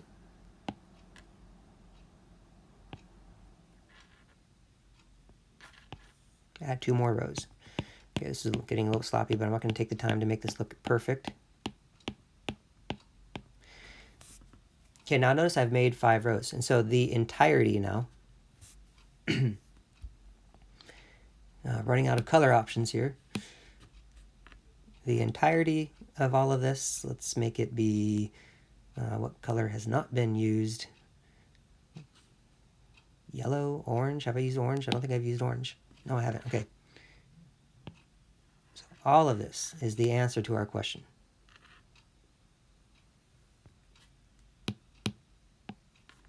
And this stands for 5 copies of either a third of an hour, so in other words, 5/3 hours, or it's 5 copies of $17.6, which gives us the 85th $6.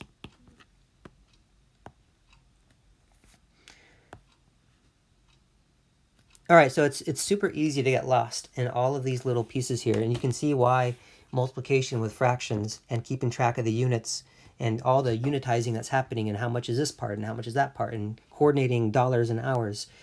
This is non-trivial stuff that sometimes teachers are tempted to not help students develop, and because it can feel complicated and they wrestle with it.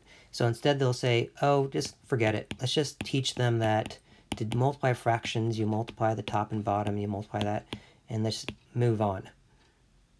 And that's doing the students a huge disservice when you just skip the meaning and go straight to the algorithms. This kind of exercise, even though it's quite involved, has lots of boxes and things to keep track of. Notice all the different unitizing that was going on here. And these are powerful mental skills that students need to be given opportunities to develop. You do not want to send them into the world without being able to unitize and coordinate multiple levels of units. Okay, so this was just one way with one picture. And I said do this in 3 ways. So I'm going to do the other ways a little more quickly, of course, without pictures. Another way is to maybe convert only one of these to a improper fraction. So let's convert the first one. So 1 2/3 was 5/3. And we're going to multiply that with the mixed number, which we're going to say is 8 and 1/2. And by and, we're going to put the plus sign that belongs there. And then to do the distributive property. So you could do this and say, let's do 5/3 times 8. And then we'll do 5/3 times 1/2 and then combine them. So you get 5/3 copies of 8 plus 5/3 copies of 1/2. 5/3 copies of 8 winds up being 40/3. We've already talked about how to generalize. We have already generalized doing a fraction times a non-fraction. And 5/3 copies of 1/2, we will do a third a copy of 1/2, that's a 1/6, and then 5 copies of that, that's 5/6. And now we got these, and we just got to get a common denominator in order to add these so they have the same dimension. So we have 86, let us double the 40 and double the 3, plus 5/6. And we see that in the end, we get our answer of 85th sixth. Okay. And the other way is to, let's do the third way. Let's make the 1 2/3, let's keep that a mixed number, 1 plus 2/3, and multiply that by, and let's combine the 8.5 to 17/2.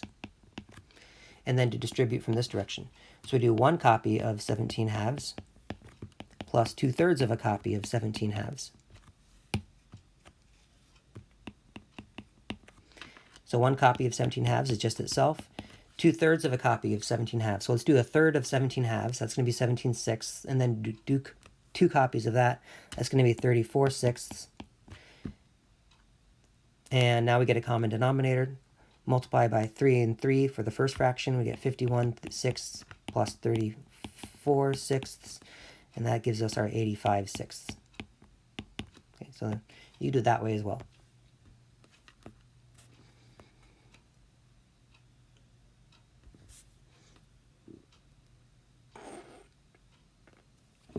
Okay. A couple more things to discuss, and we'll do these, I think, a little bit more quickly. Multiplication as scaling. One interpretation of multiplication is to consider the multiplier a unitless scale factor.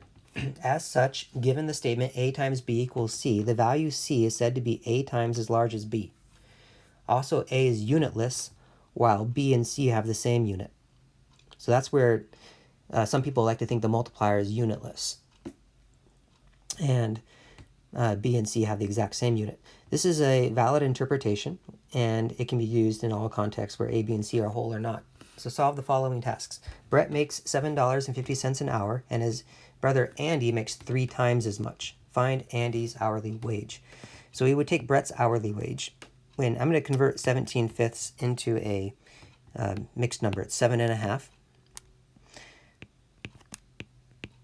So we take $7.50, which is Brett's wage, and then we scale it by a factor of 3. That's one way you say it, to scale by a factor of 3, which just means do 3 copies of it.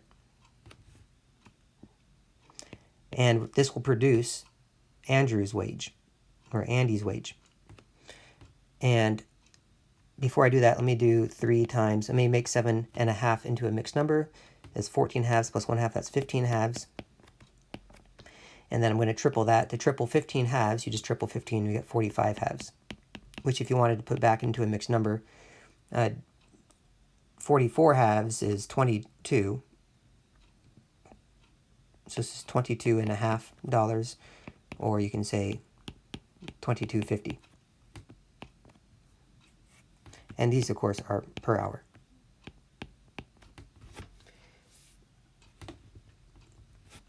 So the scale factor is called the 3, and some will say it's unitless. There's no good unit to put on it. And you're scaling $7.50 per hour by a factor of 3. We're just tripling it to figure out a new amount, and that new amount is Andy's wage. And so the ways to say this, we would say,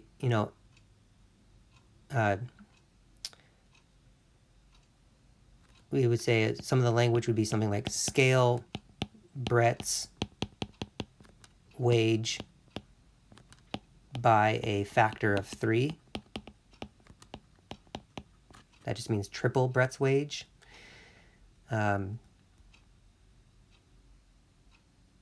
If you wanted to force units on this so that we have the traditional structure of multiplier and multiplicand, it's tempting to say, oh, look at this this multiplier looks like it's $1 per hour, so this should be hours, right? You'd be like saying, hey, work for 3 hours, but that's not really what's happening here, right? We're not saying that Brett worked for 3 hours. How much money did he make? I mean, if we did ask that, we would do the same multiplication effectively and come up with 22.5 hours or dollars. But we're just saying we want to scale an hourly wage into a new hourly wage. So if anything, you could say that if you wanted to force a unit on this 3, you could do something like this and say 3 copies of, we have an hourly wage of $7.50 per hour, and that's per copy. It's like we're just thinking of Brett's hourly wage as corresponding to a copy, and I'm doing 3 copies of it. So you could sort of force this sort of unit structure here where the copies and copies cancel, and you're left with just dollars per hour again. So you could force a unit on even a unitless scale factor just by using the word copy or group or some other general word. But some people like to think of this 3 as just being unitless. Therefore, this dollars, if 3 is unitless and the multiplicand has a dollars per hour unit, then the product will have a dollars per hour unit. And we produced Andy's wage. Misha's baby weighs 7 pounds, and Nadine's baby weighs 1 1/4 times as much. Oh yeah, the other language we would say here is Andy's wage is 3 times Brett's wage. Right? I think we kind of said that generally up here. The value of C is said to be A times as large as B. But in words and in this context, right, I would say that Andy's wage is 3 times as large. Oops. That's not the word large at all. 3 times as large as Brett's wage.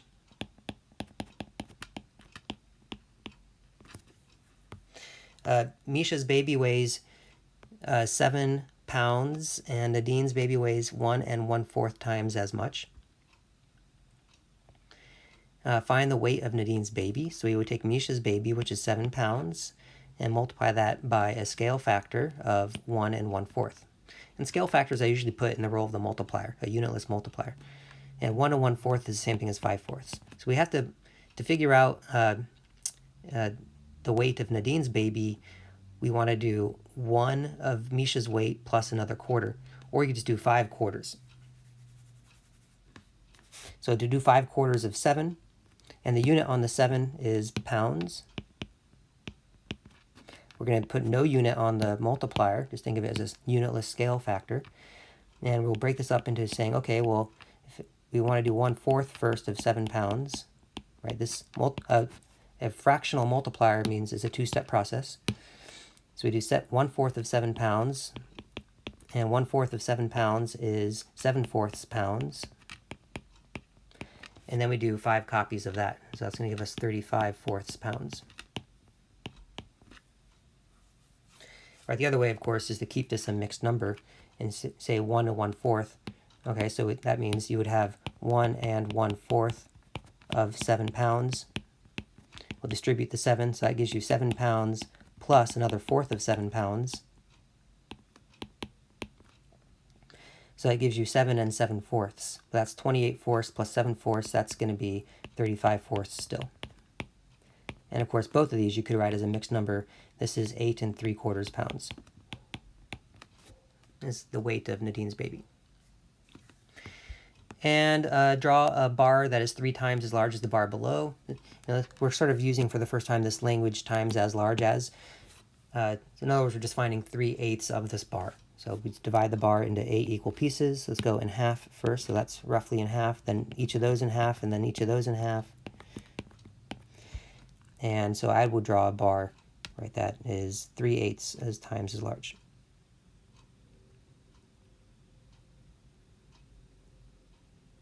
And there's my bar. It's 3 of those 8s. Okay. So some say, well, we scaled this bar to a shorter bar by scaling it by a factor of 3/8. That's, yeah, scaled the bar by a factor of 3/8 to create a new bar. And suppose that the given bar is 20 centimeters. Okay, so for supposing that the given bar is 20 centimeters, that means each of these would be 1/8 of 20 centimeters, which we know is 28 centimeters, which can be written instead as 5 halves, was divide each by 4 centimeters. And if each little segment is 5 halves centimeters, then we know that this will be 3 times that. And that gives us 15 halves centimeters, or 7.5. Or you could do this as just saying, hey, do 3/8 times 20 centimeters. We're doing 3/8 of 20 centimeters. We're going to scale 20 centimeters down to a new length by doing 3/8 of it. And that's a two-step process, right? We've already shown the 2 steps visually, but it's doing 3 copies of 1/8 of 20 centimeters. That's doing 3 copies of 1/8 of 20 centimeters is 5 halves centimeters. We've already done that work up here. And 3 copies of 5 halves centimeters is 15 halves. All right, so you could think of multiplication as having a unitless multiplier, and then the multiplicand and the product have the same unit. And we say that we're just scaling something into a new amount. Multiplication is area. A square that is 1 unit long and 1 unit wide is said to occupy an amount of 2-dimensional space called the area, whose unit is 1 squared unit. So let me draw a little square here. There we go. So we have a square, and we're going to say that it's 1 unit by 1 unit. So the length and width, let's go with the width is equal to 1 unit, and the length is equal to 1 unit.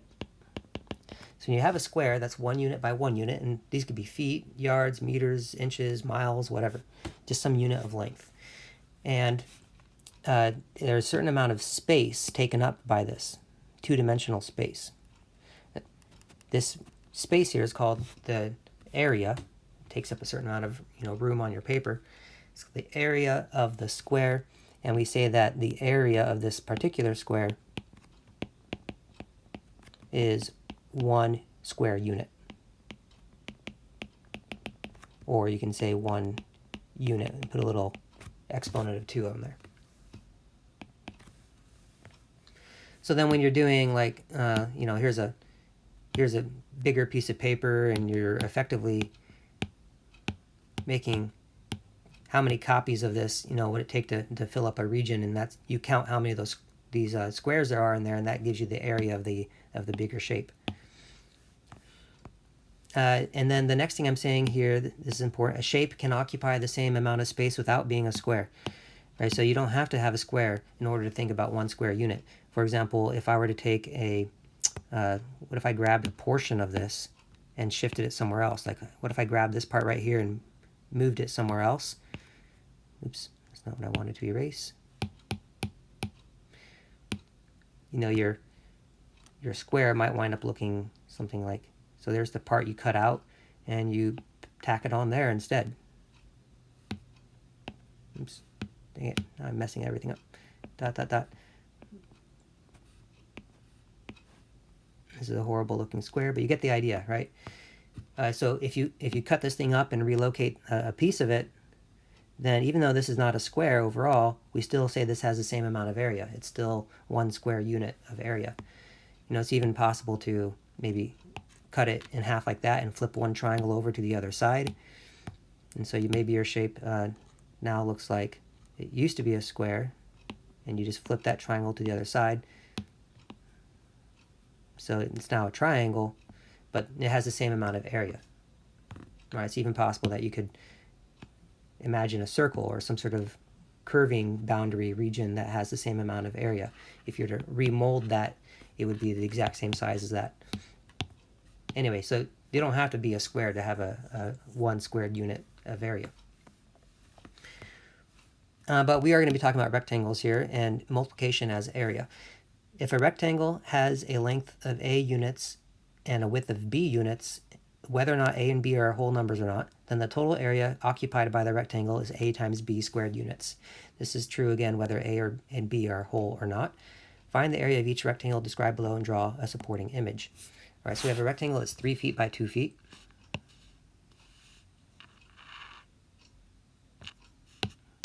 This has not been working. Give me a rectangle. There we go. And this maybe won't be to scale. You could, whatever, pretend like these are all squares inside of here. All right, so you have 3 feet of length, 2 feet of width. It really doesn't matter which of these you call length, which one you call width. And each of these is 1 square unit.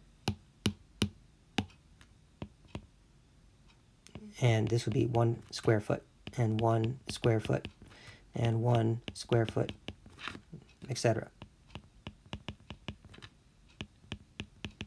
And so the total is, you see there's 6 of them in there. And so we would say that the area of this rectangle is, we would just multiply 2 feet, multiply that with 3 feet, and we get 6 square feet. So what's happening here is the 2 and 3 multiply to the 6, and the feet and feet, in a way you can say multiply to become feet squared. But this doesn't really have the typical structure of multiplier and multiplicand unless you tweak things. Here's really what's happening here. You're going to think of the 3 as the amount of square feet per row, and the 2 is the number of rows. So if you were to reunitize in the following way,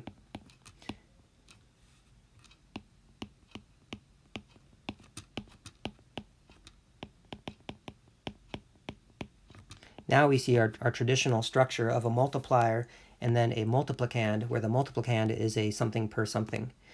And what's really happening is here is you're saying, okay, well, the one row has 3 square feet in it. And then I'm just doubling that to get 2 rows. Right? And then therefore the 2 rows of 3 square feet per row gives me a total of 6 square feet. In my opinion, it is really this latter one.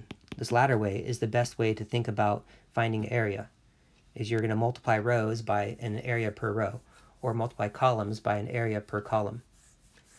And then you have your traditional structure of a multiplier times a multiplicand that we're used to seeing. But a lot of people teach it this way. They say, hey, feet times feet gives you feet squared. Okay, here's a rectangle that is 1/4 of a meter by 2/3 of a meter. So each are fractional amounts. So I'm going to draw a rectangle that's a meter by a meter to begin with. And let's make that actually look like a square, so it can be meters. And I'll make it a little bit bigger and put it over here. All right, is that close enough to being a square? Good enough. All right, we have a square. This is 1 meter by 1 meter. So we're going to focus on doing 2/3 of a meter by as one dimension. So I'm going to scale this down. There's third and the third doesn't quite look parallel. Maybe that look a little bit better. That looks a little bit lower. Make that one a little bit higher. You can spend forever tweaking this. All right, looks good. I broke it into thirds. So we have a dimension here that's one dimension is 2/3 of a meter. The other one is 1/4 of a meter. So I'm going to break this dimension into 4 parts.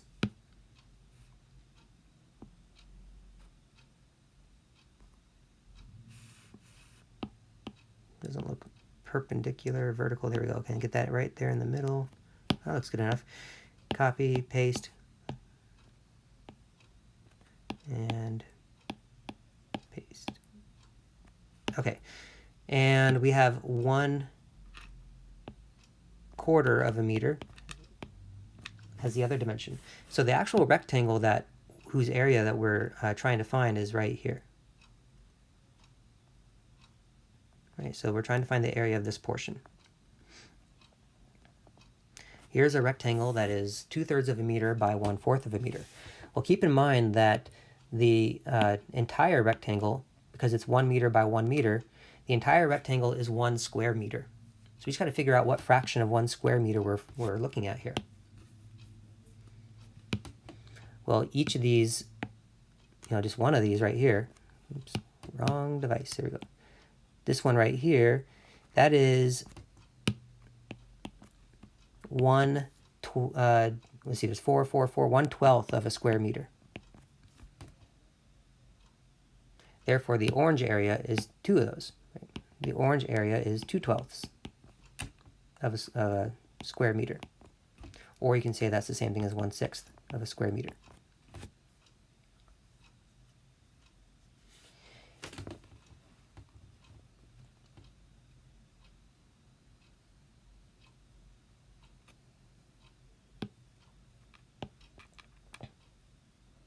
Let's see this as 1/6. If I were to 1/6, 2/6, 3/6, 4/6, and then up here, those two together make 5/6, and those two there make the other.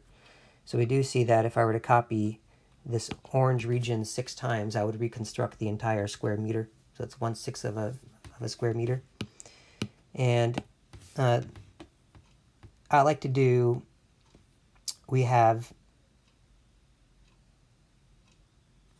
well, let's write this down over here. We have 1/4 of a meter, and we're going to multiply that by 2/3 of a meter. This will give us an area unit. We do the 1/4 of 2/3 is 2/12, or 1/6, and that's of a square meter. You could say that here we're talking about fractions of rows. You could do something similar where we have how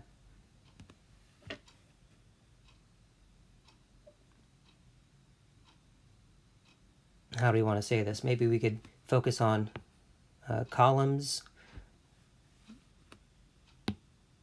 And we're doing, our final answer is 2/3 of a column, and a column is 1/4 of a meter. There's a few different ways you could do this in terms of meter rows and columns if you want to keep the proper multiplicative structure. You could say 1/4 of a row,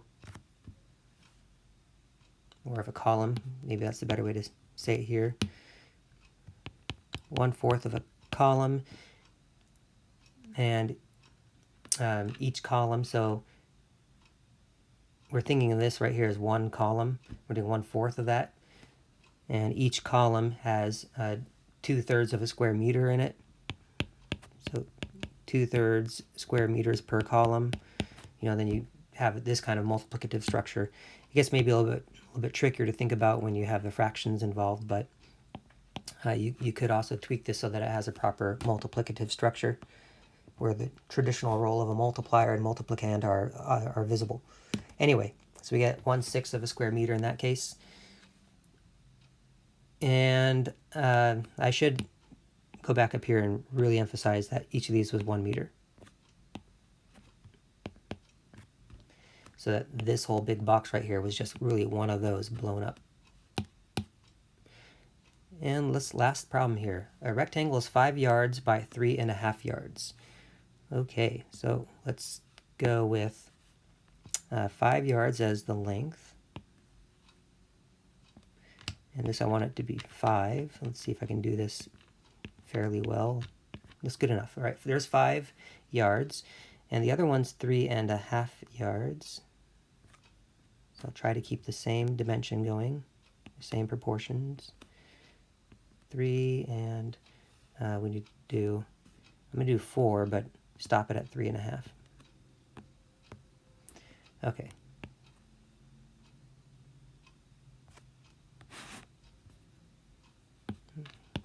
Let me do the following. No, not a pentagon. A rectangle, please. There we go. Let's get that in the right spot. Those in the right spot. Good enough. Let me get rid of those and put this back into place so everything looks a little bit better. All right, so there's a 5 by 4 rectangle, but we want to do 5 by 3.5. And so we're actually going to find the 3.5 and cut off this bottom part right here. We don't need that. And so we are trying to find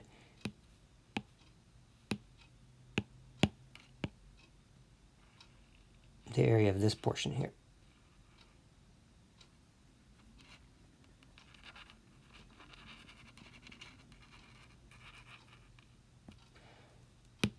All right, so we could continue with the cross partitioning.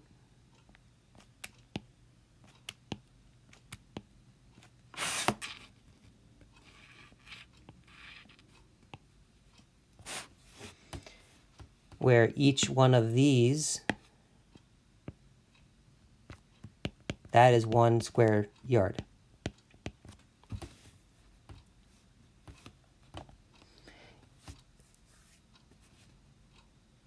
So we can see up to this point right here, when that was just 3, and we have 5 by 3, we have 15 square yards there, but then we just have to do this last little row of a bunch of halves down here.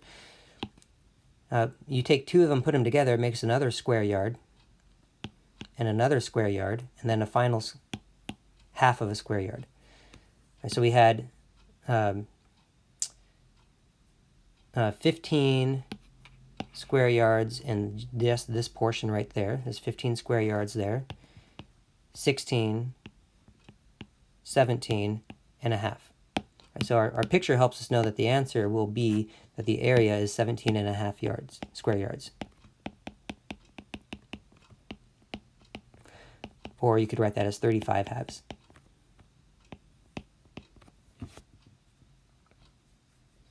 And of course, the multiplication would look something like this. You have 5 yards multiplied by 3.5 yards. You could get the mixed number here, or sorry, the improper fraction, or you can distribute the 5. Our visual really supported this idea of doing 5 threes and then add that to 5 halves. 5 threes was 15, and 5 halves was 5, exactly just that, 5 halves. These are square yards. And 5 halves is 2.5 plus 15, that's our 17.5 square yards, supported by a picture. So this is the area interpretation of multiplication. And that wraps up this unit. It's another long unit.